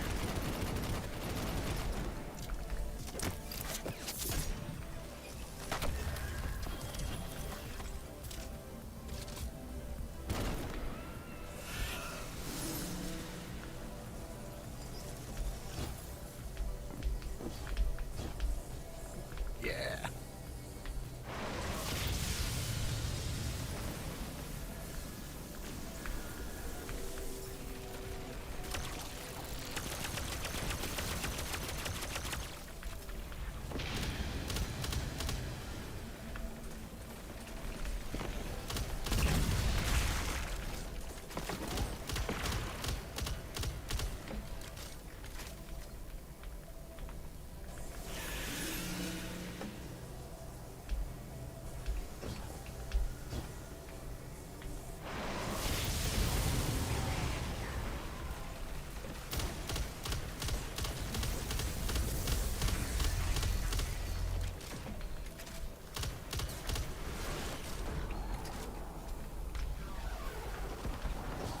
We've dealt a blow. That being said, if the MCU did a Dark Avengers of Cabal, oh, now that would be a gourmet shit. I don't understand. If we did a Cabal. Yeah. So the Cabal was like a group of bad guys that got together. And I love them because they are the ones who went to Doctor Doom and they were like, "Hey, you should join our Cabal," and he's like, "You guys are all beneath me." Or a Cabal. Okay. Where are we going? The other thing he mentioned was Dark Avengers, which I mean, we'll have to see when Captain America comes out, but that's something that Thunderbolt where Ross says in the commercial is to restart the Avengers.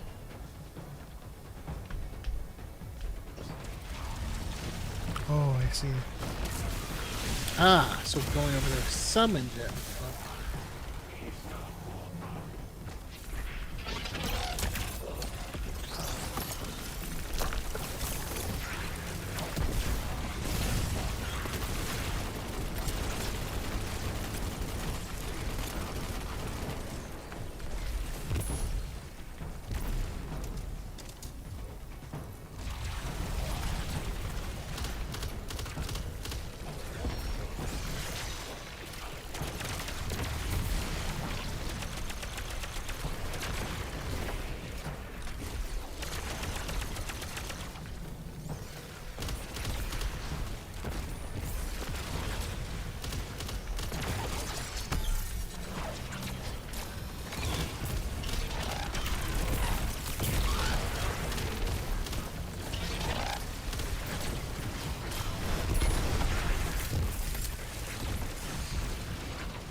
Okay,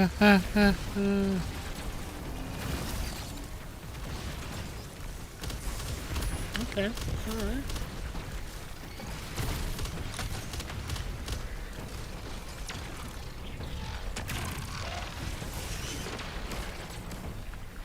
So we're not talking a whole bunch, but as you can see, this moment is kind of intense.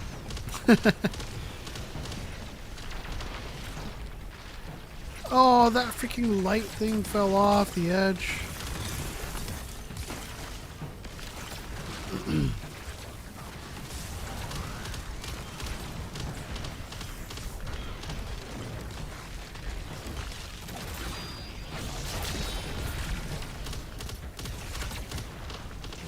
Oof, oof, oof.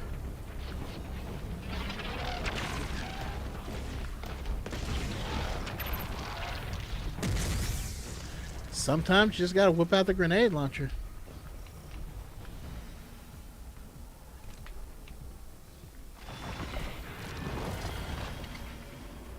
Eyes unveiled.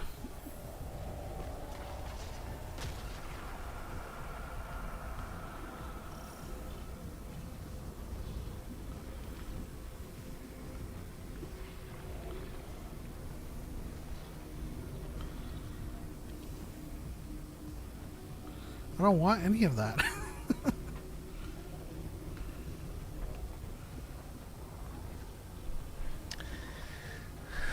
You're just like, I want to be done with this.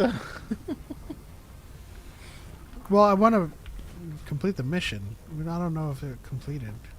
Oh, interesting. I almost feel bad because, yeah, it looks like we each get have different ones that are available.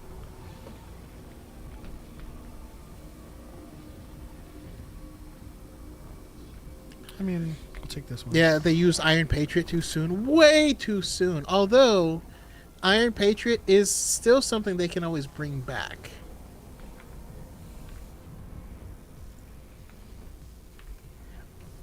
It would feel cheap, but yeah.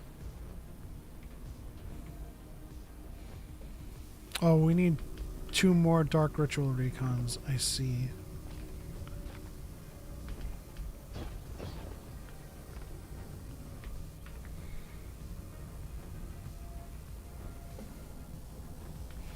So I guess we need to do this again or keep going. I've never done this. I mean, it's new. But you know what? I did get the Psycho Pump, and it has no ammo. I wouldn't wanted to see it in action. Okay, here we go. Oh! I see something.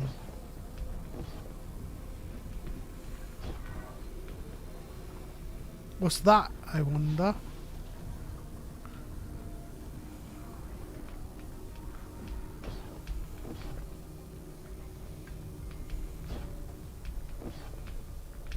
Where does this go? Does it go anywhere? I mean, the arrow's pointing us over here. Maybe it does.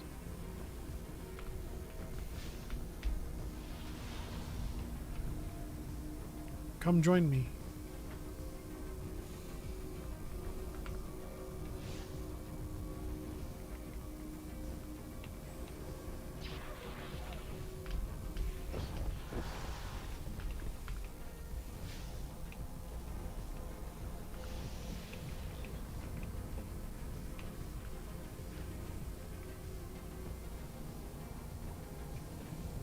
You have to get on top of the crystal. No, I'm aware. There's someone that said investigate, so...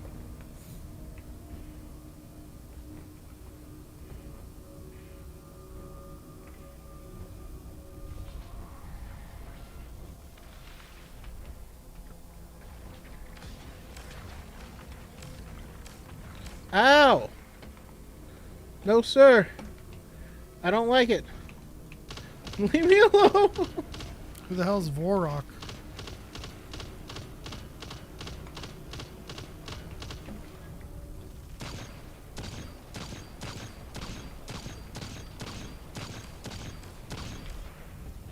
secret of the dreadnought has been found.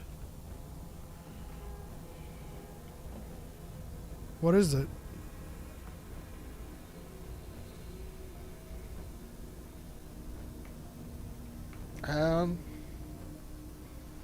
I mean, it's got more sigil shards.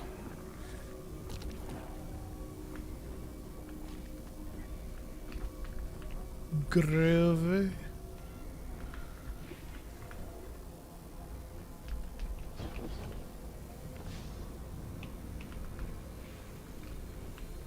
Really?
Sigil shard. All right. Recharges melee ability faster. I guess that's just a secret. We can go back to where the arrow is pointing us to.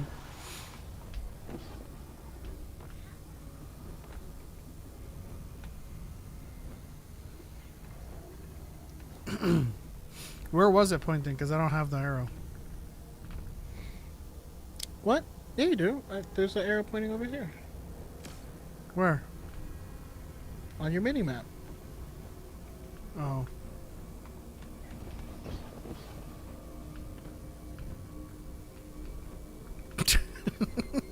What's that? Where'd you go?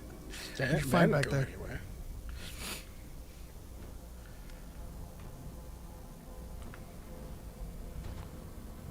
I haven't played this game in a while. I'm happy that we have a new arc area denial frame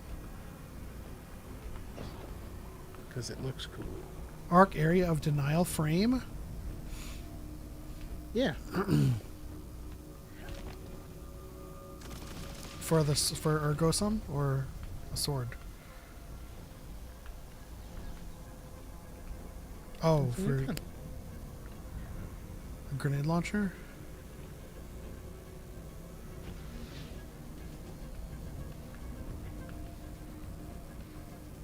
Imagine if the post-credit screens from Brave New World would have been Iron Patriot, and it's Coleman Domingo.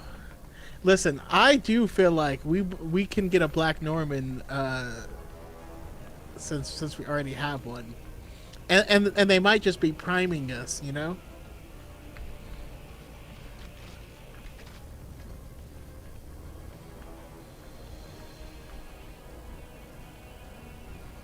My captain is black. My Osborne is too.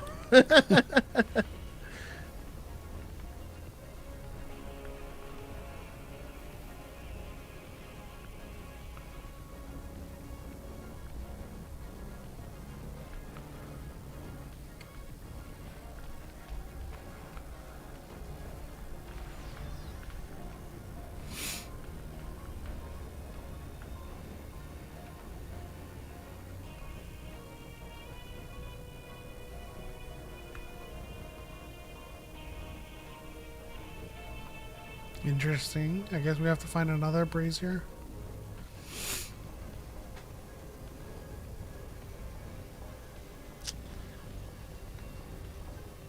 Oh!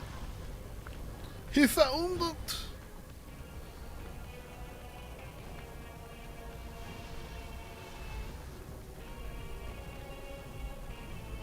Think that goes anywhere, or is it just...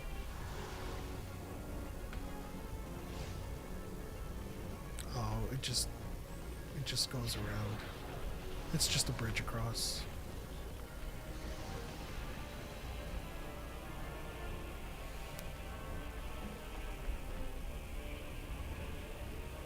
Actually, let me change the title.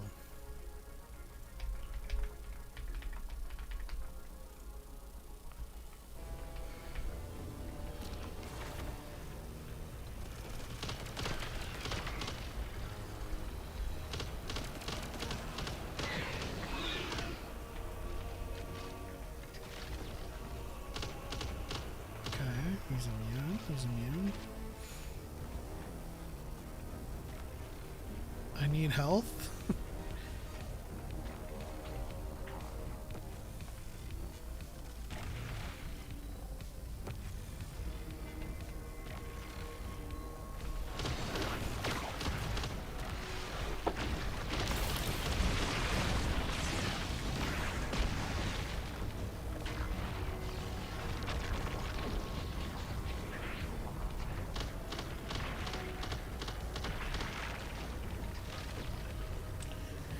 All right, let's see. What is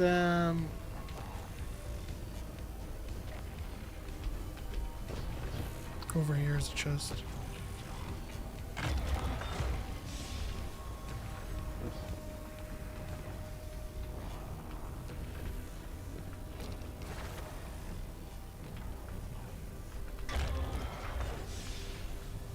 I think we need to do something, and he's the final boss to come back to.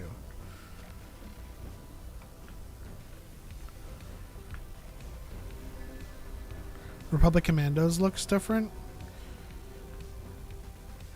I mean,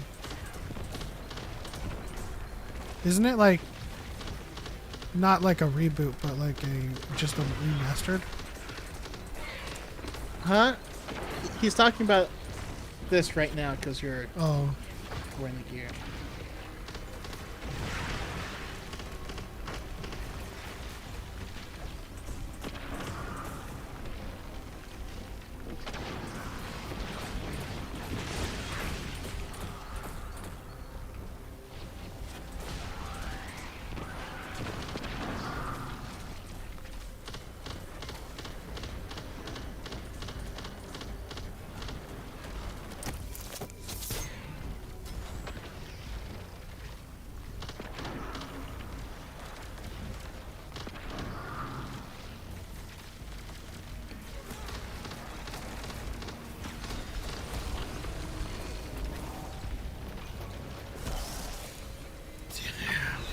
Damn. I hate the light well modifier. The what? The light well modifier. Where there's no healing. You gotta pick up the light wells.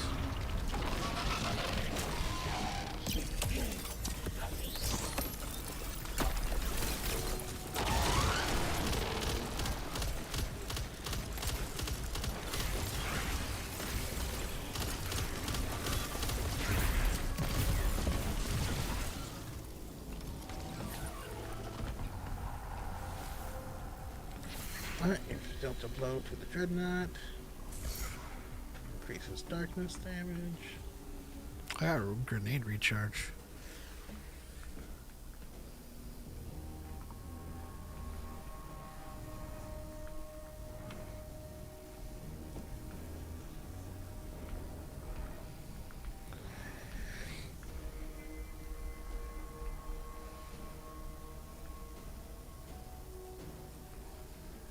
Why is this still marked?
Yeah.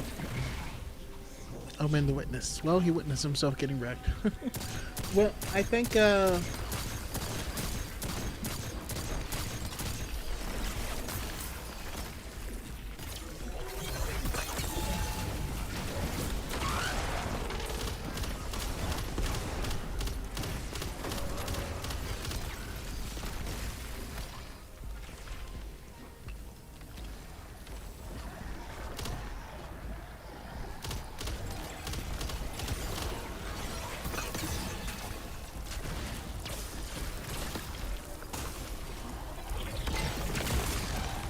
damn it.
These guys are annoying.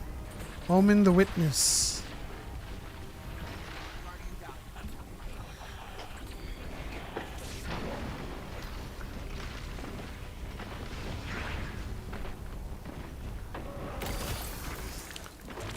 Okay, just pre-fired that corner.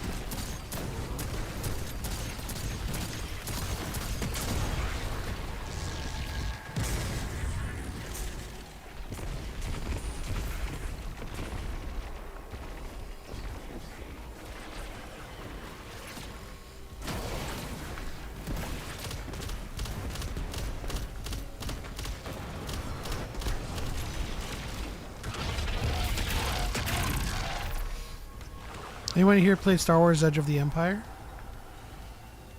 Don't remember that one.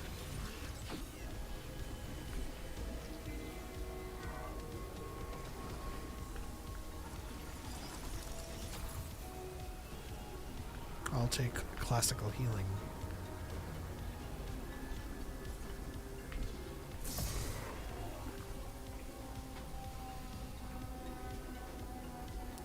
So whenever I use my class ability, I can heal.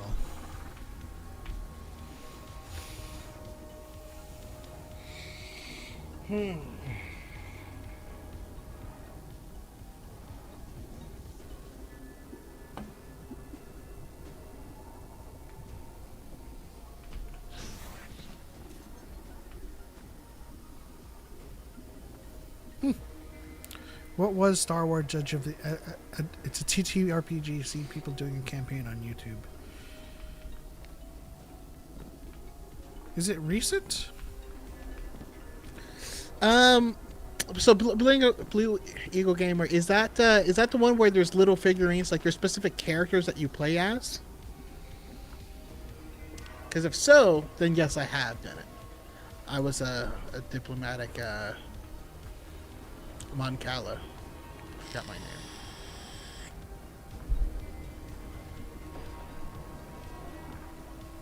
All right, we have 2 of 3 now.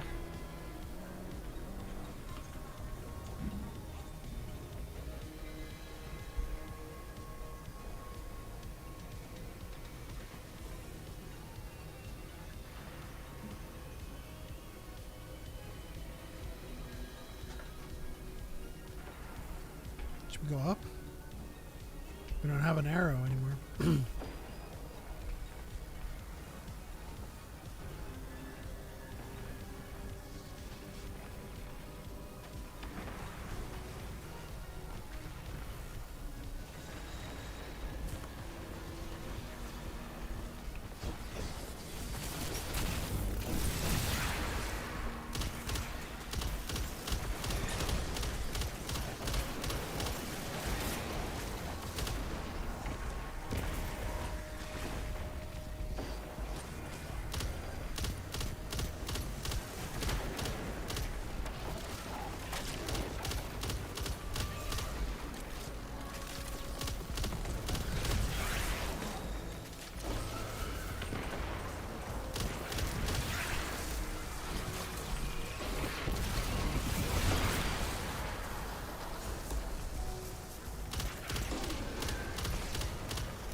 Man, I'm about to die again.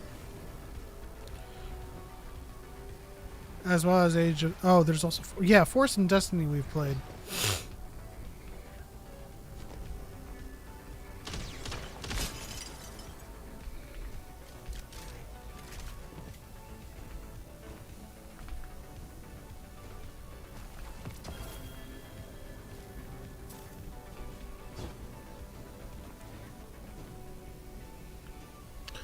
I don't know where I'm supposed to be going, man.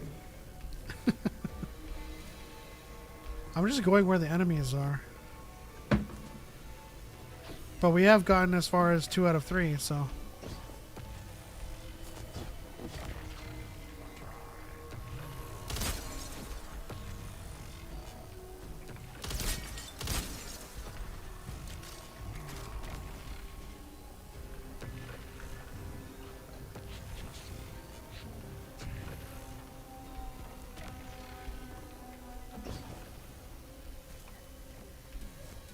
It looks like we have to open that door. Or the doorway.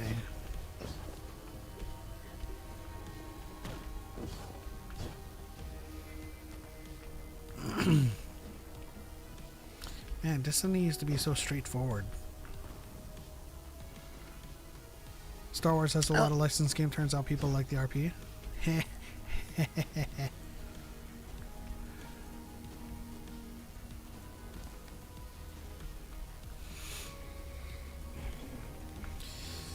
Yeah, and also there was a time period where people weren't anywhere near as nitpicky when it comes to the things. Like, they were allowed to play around, right?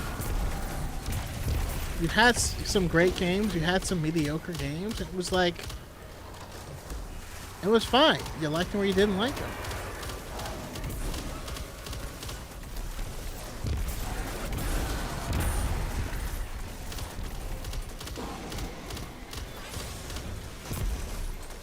What I'll never get is that people act like back then was such a boon of great Star Wars. Like before the Disney purchase, Star Wars was in such a great place and everything that was released was just stellar, top tier stuff. And there was no misses. You know what I mean? When in actuality, everything's first season was a miss. And I need to stand up. Here he goes. It's disappearing. Disappearing Choco.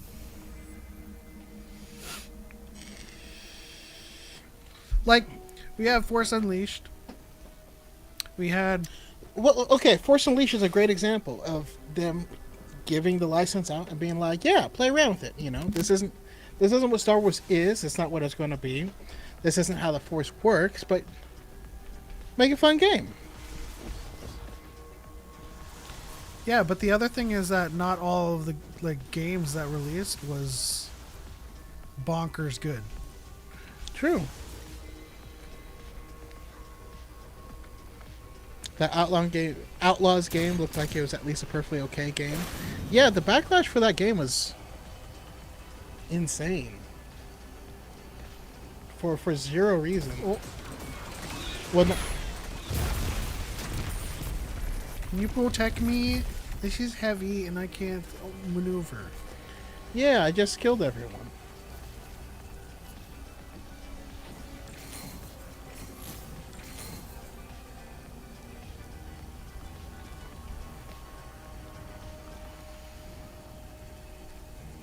Which is what I'm saying. Like, everyone was like, Star Wars is dead now because of Disney. And I'm just like, what was it before? Was everything that they were releasing just the most amazing thing ever?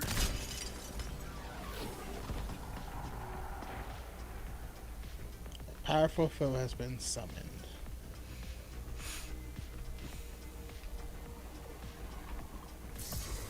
But the apprentice guy pulling the Star Destroyer out of the sky was badass. Yeah, it was cool. He didn't pull it out of the sky, though.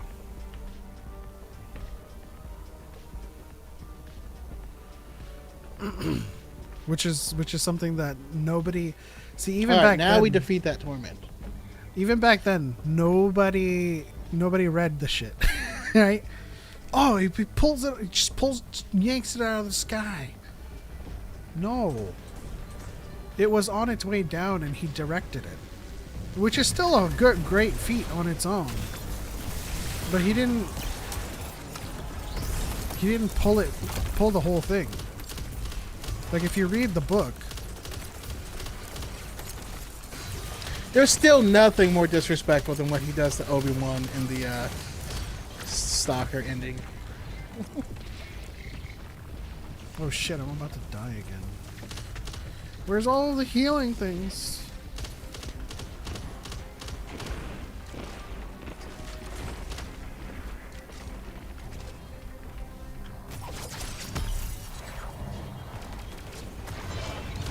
Well, they got me.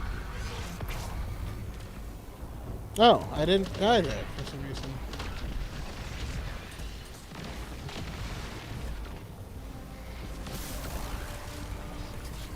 Why do I have Avril Lavigne stuck in my head? Which Avril Lavigne? Everything that he wanted. You were meant to be, supposed to be, but we lost it.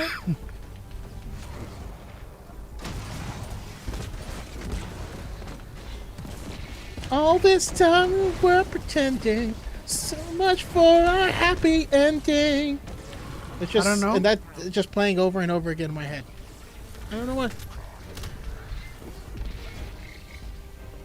Look, Mr. Man, I need to... No! I don't have enough health. Did a new Star Wars the card game released recently? Not that I know of.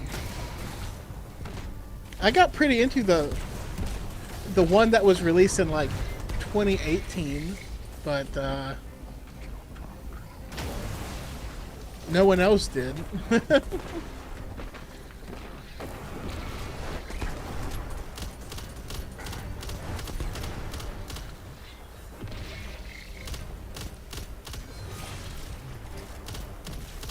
Oh, he's got a back weak spot too? That's nice of them. Unless they always have that. He's trying to kill me.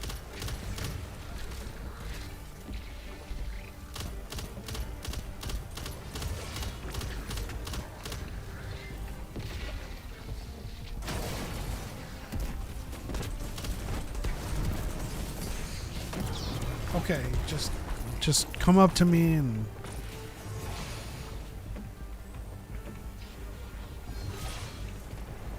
I gotta change from the dragon breath.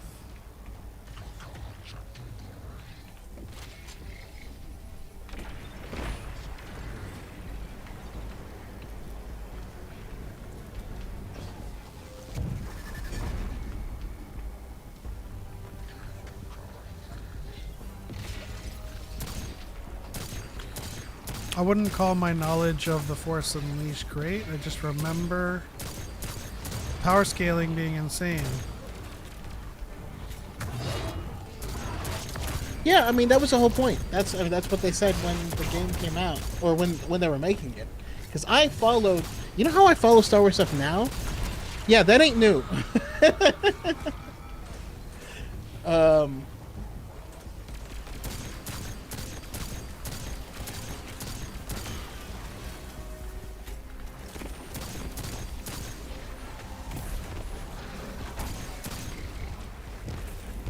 The whole goal was to make him like an evil Luke Skywalker, essentially.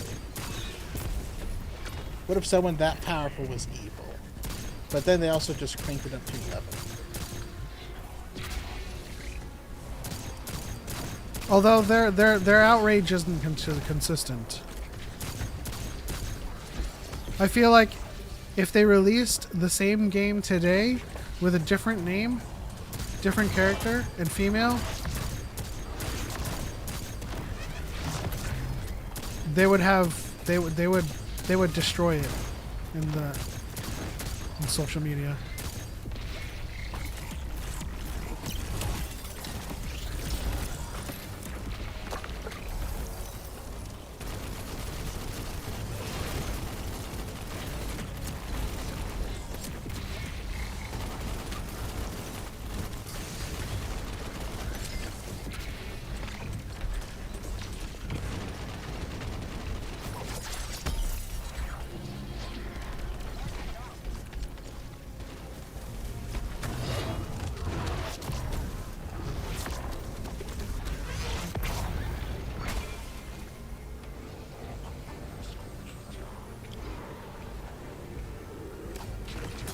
Actually, no, not even female.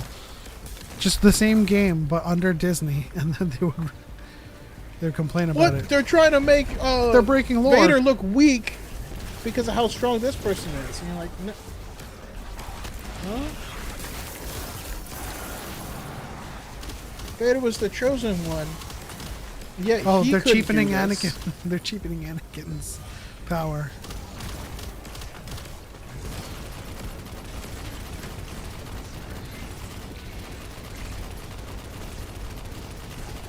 Oh, just die already.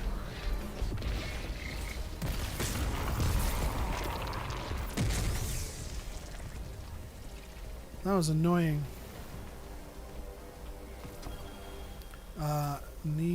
Neoptolemus?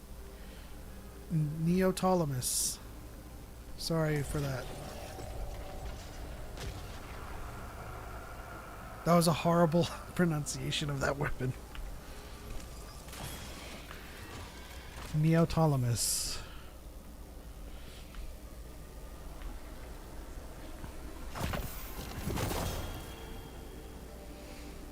Okay.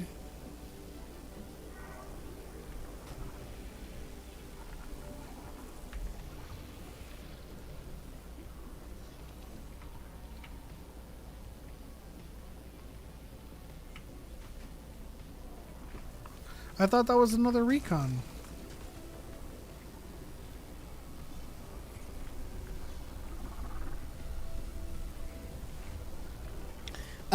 No, I think we just leave now. Oh.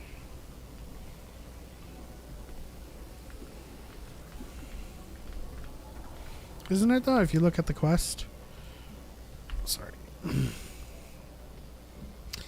says gather recon by clearing encounters and slaying enemies within another, and we have 2 out of 3.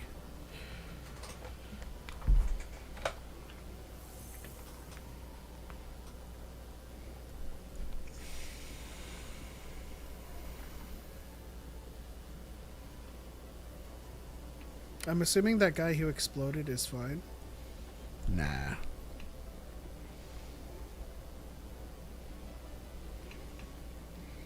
He'll get better. Maybe it was.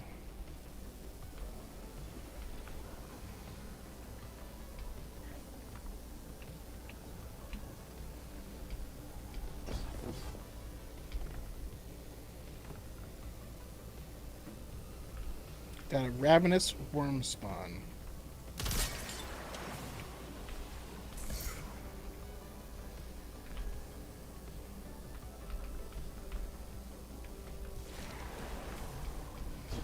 Yeah, we need one more another recon. I feel like that's like the fantasy version of Ghost Recon.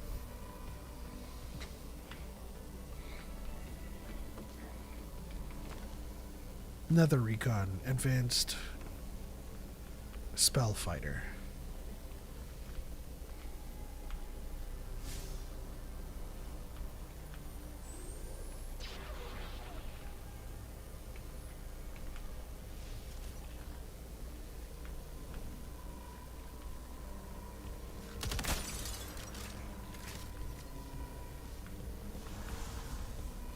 Is that door open?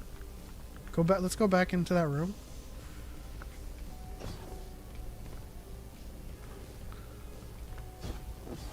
You know that one door that was blocked off?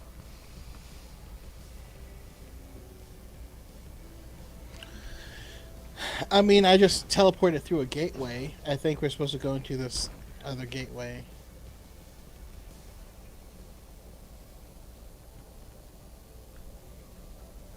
Yeah, you're right. This is still blocked.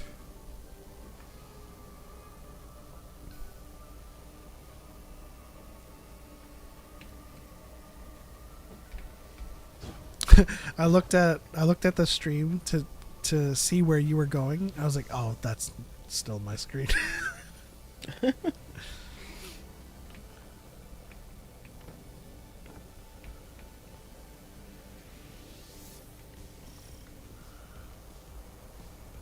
Which gateway?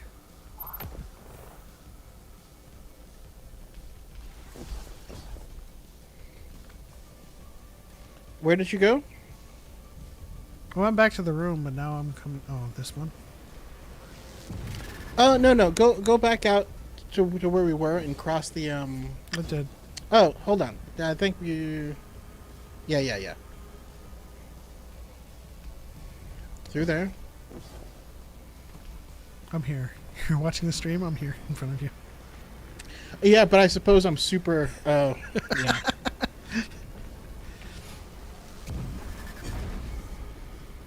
What game is this? It's Destiny 2. The reason I'm playing it again is because they did a Star Wars crossover, and I have Death Trooper armor, and I have a Death Star shell, and I Also, have a speeder. I like this game. Yeah, I have a speeder, and then I have a TIE Advanced ship. Yeah, we did play this game before they did the crossover, but I'm back now for it.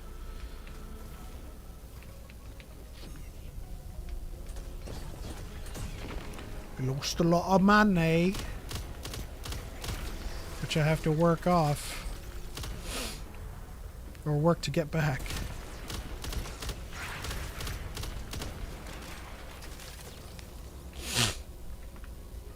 We have the Revenge of the... We have the Battle of the Heroes emote. Choco, let's show Jaybird really quick when we're done killing these buffoons.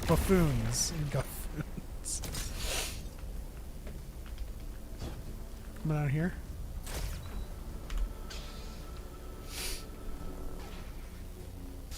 Haha, you're the bad guy.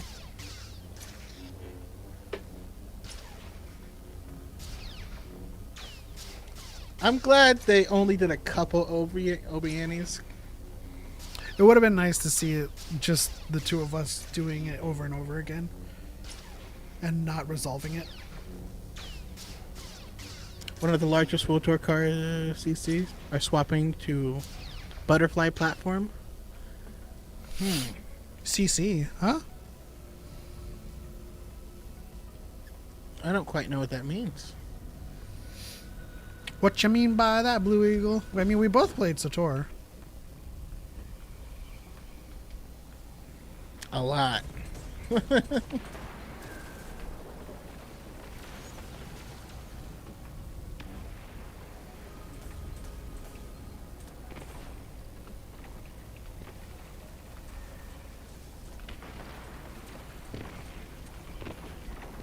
I just don't know what CC means.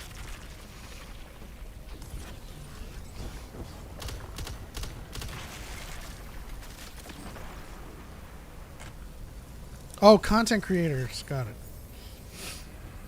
it. I do follow Sotorista for. Oh, there's someone from X Blue Sky. That's awesome. That's good news.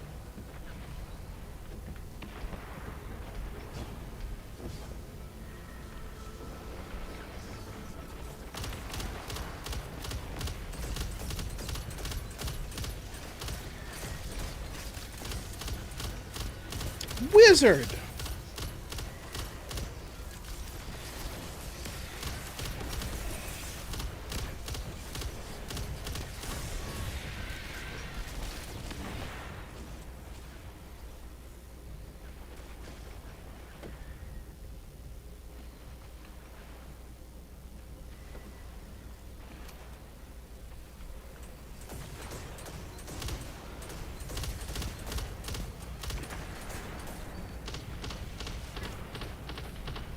I need to heal somehow.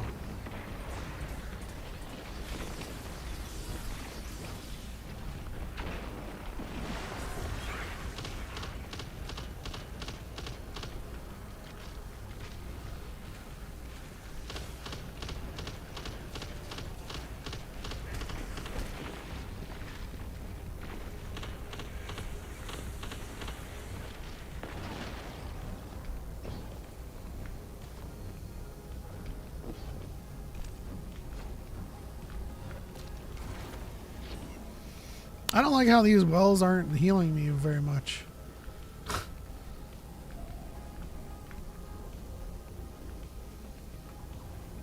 Clusters destroyed. What are the clusters we're destroying?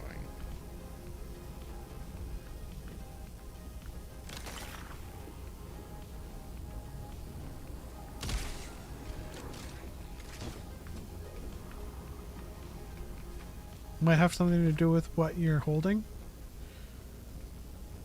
No.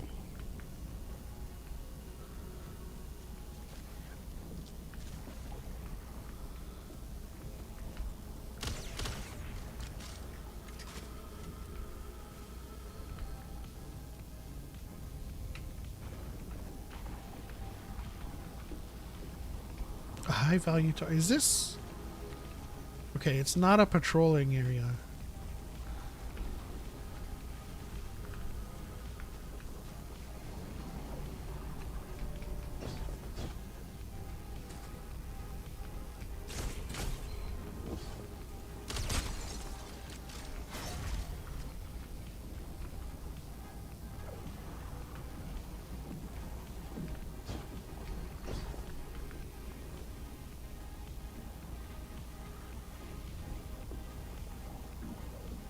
Anyway, I have to go now. Have a nice day.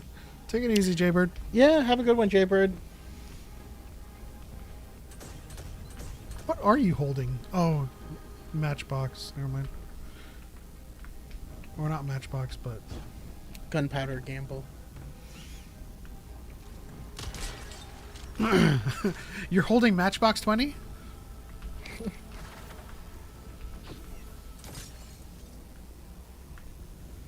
I'm glad the wells are at least shared. Oh. This?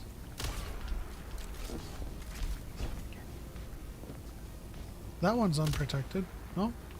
Or are they all protected? I don't get it.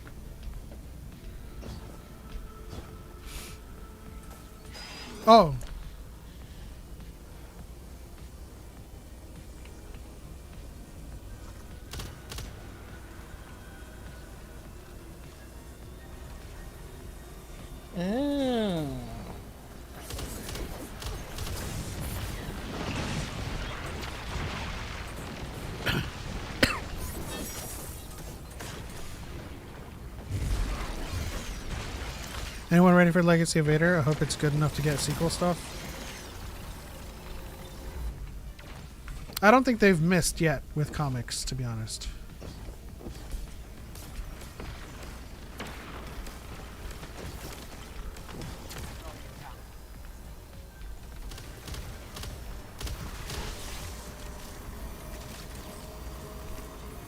This thing still sounds like it's charging up.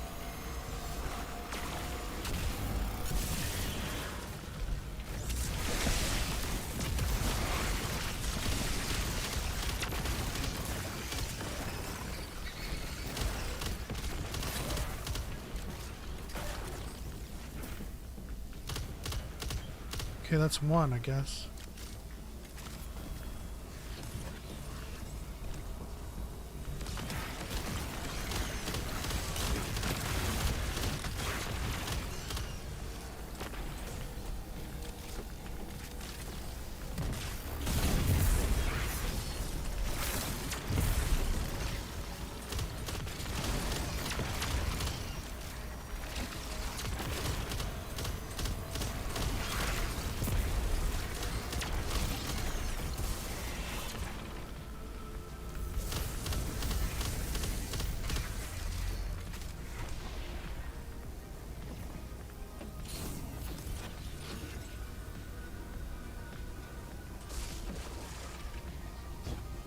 Alright.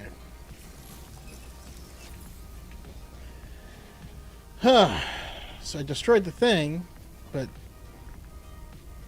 it wasn't one of the clusters. Wasn't one of the ones that mattered, at least.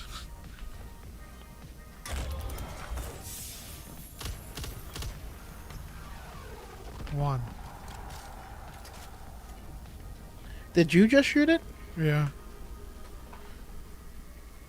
Might just be me. It ain't a big deal in the slightest, but TikTok don't have game audio. You don't? Eee.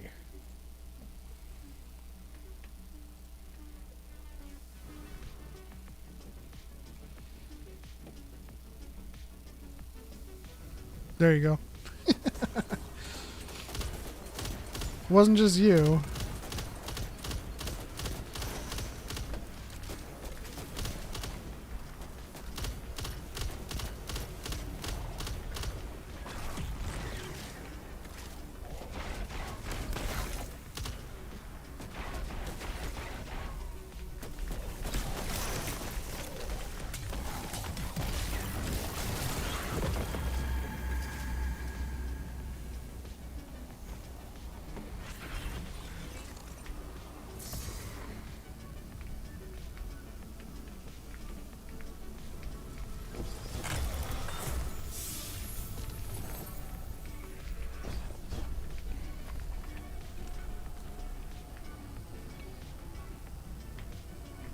Requires 2 essence of desire.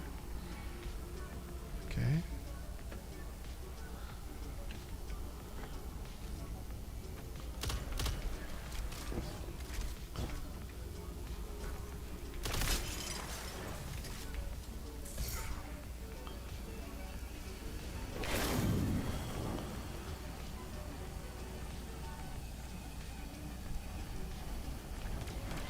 I need help. I need protection.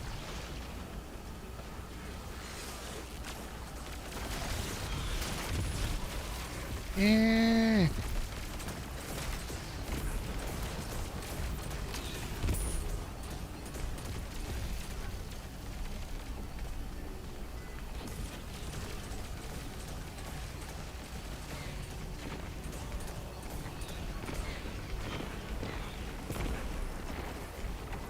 Oh my gosh. Forgot how much I hate the collision in this game.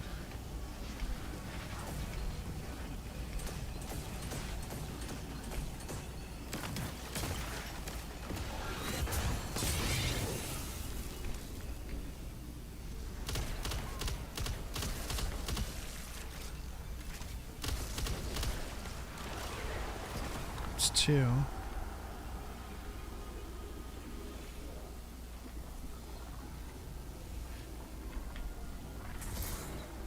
Suppose.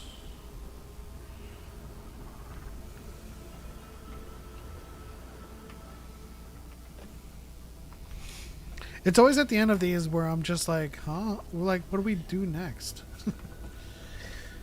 Yeah, I mean, we just have to find the next mini game to do that will unlock the next cluster. But like, What's this? It's just a blocked entrance.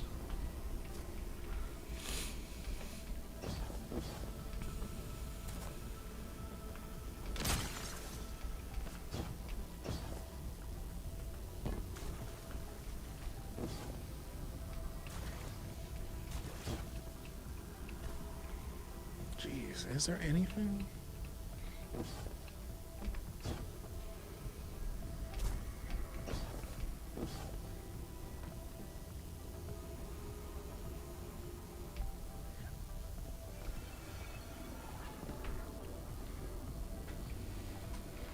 But like, we've been in this game mode for over an hour, you know. Yeah, I'm trying to. Ugh. UI. Trying to get this third Dark Ritual recon. What's this door here? Some games don't need quest markers, but some definitely do. No, all games need quest markers. I'm kind of over it.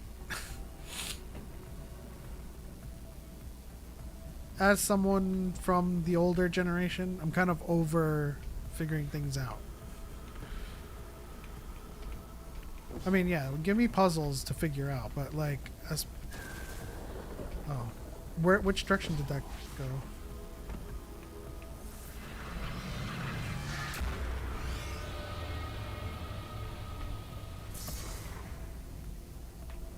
I'm all for difficulty, but when it comes to like getting where we need to go to play, like to do those activities, just tell me where.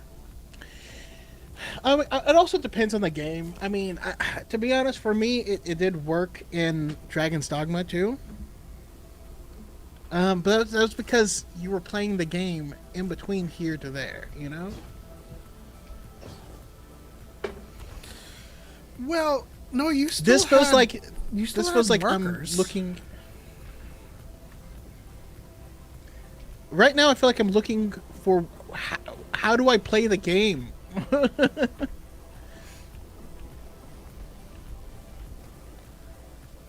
Well, the thing is, it worked in Dogma 2 because you had markers and you had a map. Map is not available. We don't have any context clues other than what we happen to come across.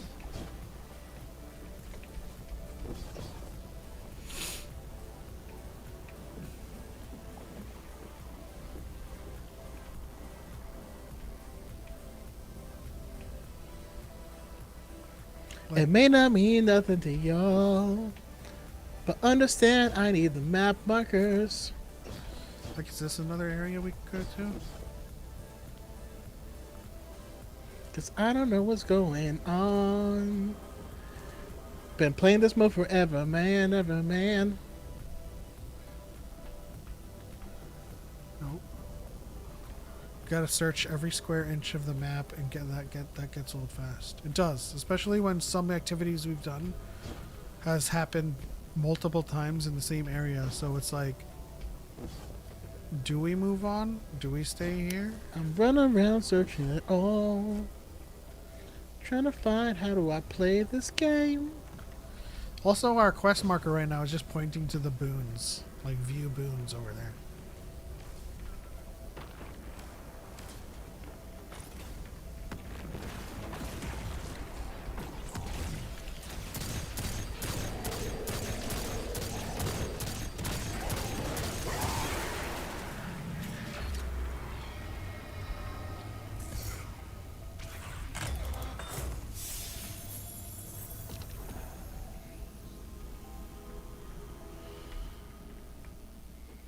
Okay, what do these sigil shards do?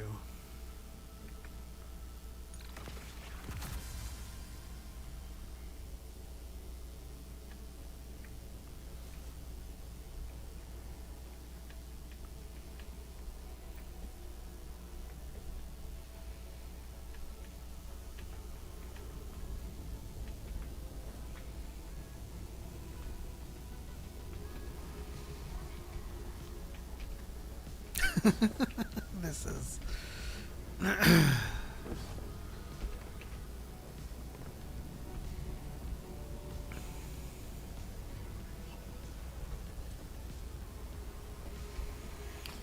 Just gotta stick to the original principle. Go to where the enemies are. Where are the enemies? That's what I'm searching for now.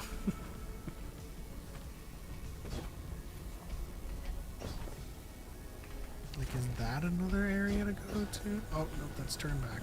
Jesus Christ.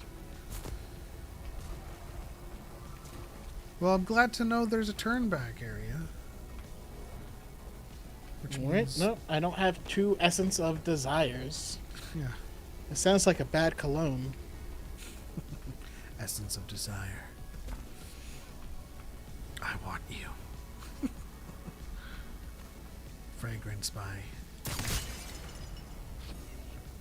The Dreadnought's forces resist you? Oh, over here. No, I think I just opened that. I just had to fight a... Or you found someone or people? I found a new hallway. I believe I'm in the same exact thing, but on the opposite side.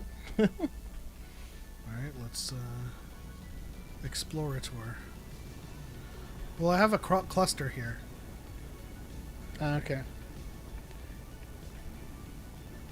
Yeah, I was in the same exact thing on the opposite side.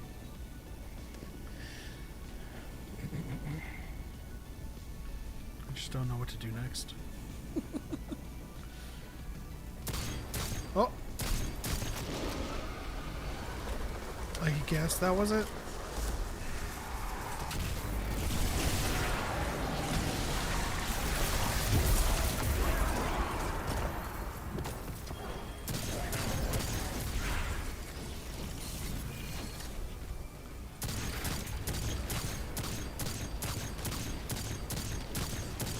Yeah, we're just killing the alien pods. Eggs.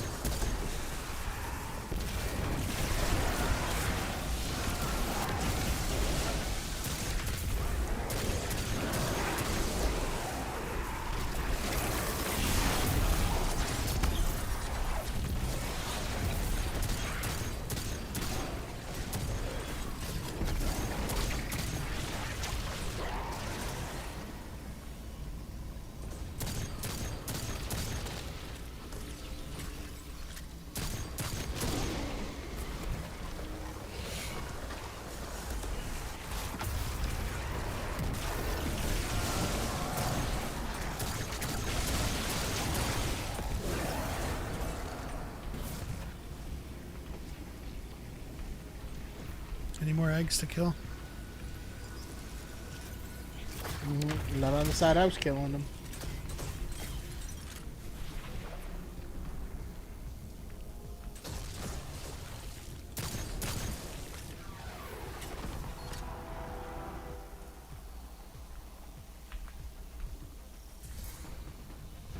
Defeat the Taken Cluster Keeper. The Trapper Keeper?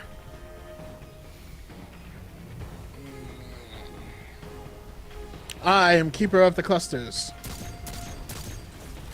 Now I just want to kill all of those things. Well, I was like, how come it didn't work before? Because I did shoot him. And like, okay, we just can only kill those ones. Where's the Trapper Alright. Keeper? Do you think a Star Wars themed Destiny clone would be an interesting game?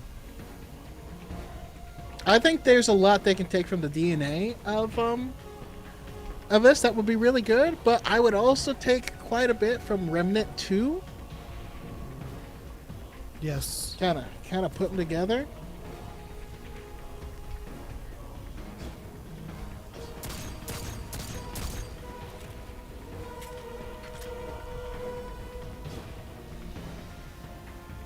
Okay, I have a marker to go up. You see it? On the mini-map? Yeah. I feel like this is supposed to turn on and bring us up.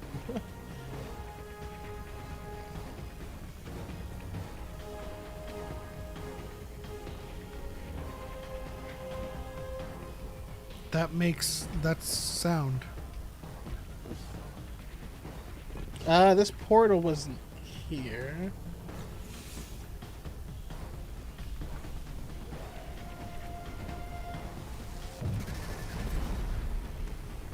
I'm in a room with chests.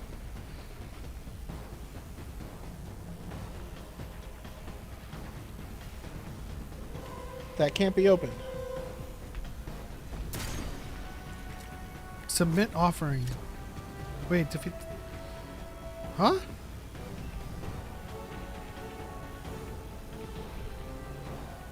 I feel like we're supposed to defeat the Taken Cluster King. The Cluster Keeper.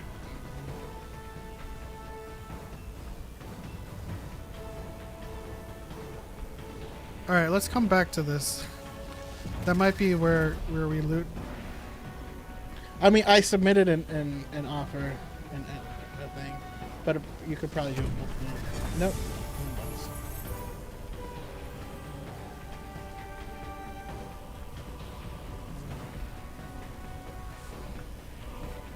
No, I can't.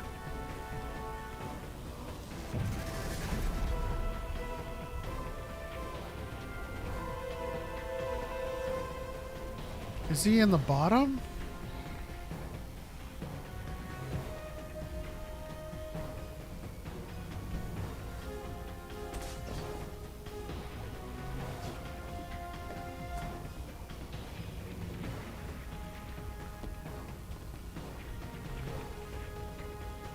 Oh, he's down here. Oh, fuck.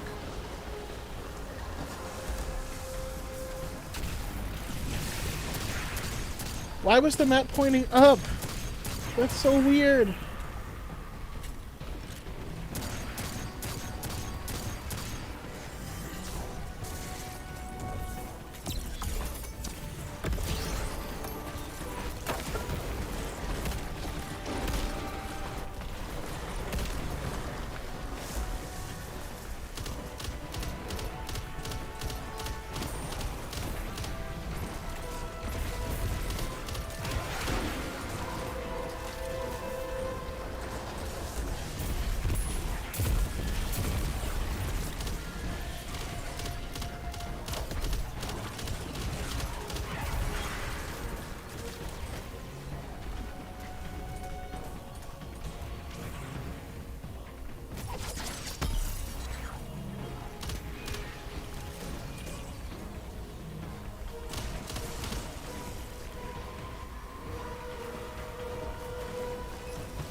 I gotta kill these clusters around him.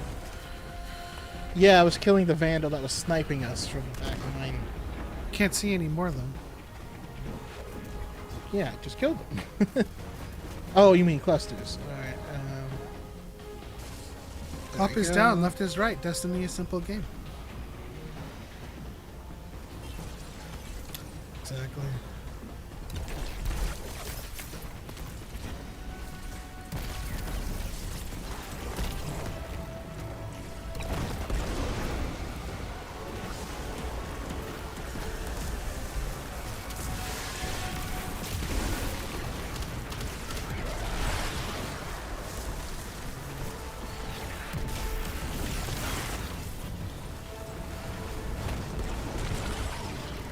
How did he see me? Jesus. That was terrifying. Do we get another ritual, dark ritual recon for that, please? Something strange is nearby.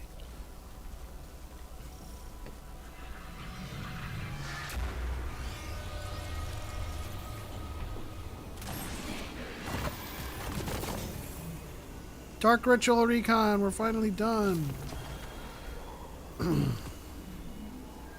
Coalescence of Deep Sky.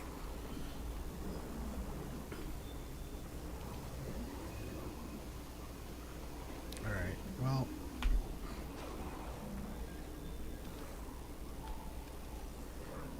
Toggle control to equip gear. Well, I like what they did with this. I can deposit from here. Yoink. Yoink. Yoink. Yoink. Yoink. Yoink. Yoink. Yoink. Slice and hatchling. Elemental honing. What is that? Elemental honing. Oh, okay.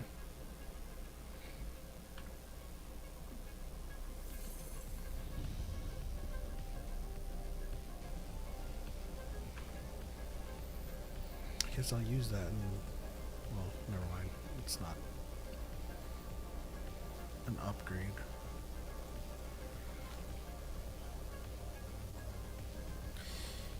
What do you think, chat? I think Choco is a joy bringer.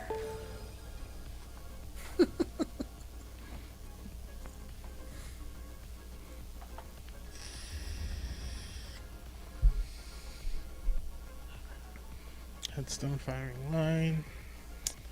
Let's see. Blue Eagle, now that the audio is back, you should have heard the tie as we loaded up on that orbit.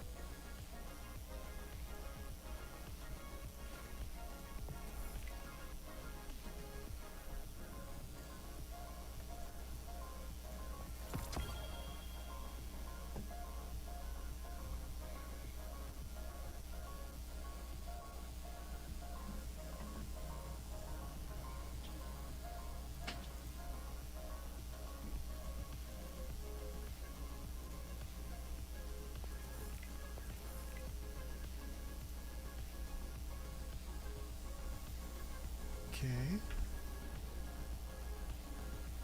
I like Eyes Unveiled. That was pretty good.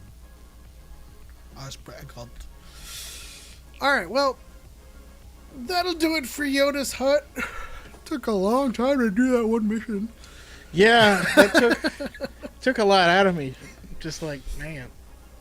But thanks to everybody for tuning in for this Tuesday hangout. Like we say, you know, it's not always going to be games or anything like that. We're just here to hang out with you guys on a Tuesday night. Talked about Fantastic Four. That's in July, so that's just a couple of months away. So I'm excited for the first family. But thank you guys for hanging out. We'll see you on Friday. So y'all already did the Fated Duel emote? Yes, we did. I was the Sith for some reason, but Makes sense. I'm kidding. I'm the Darth here, so you're the Darth. The Darth. I'm just I'm remembering when Xana met Set, and he's like, "Who are you?" "I'm the Darth." That's not what she said, but that's what it's making me think of it like that. But all right, guys, bye. See you Friday. Radio.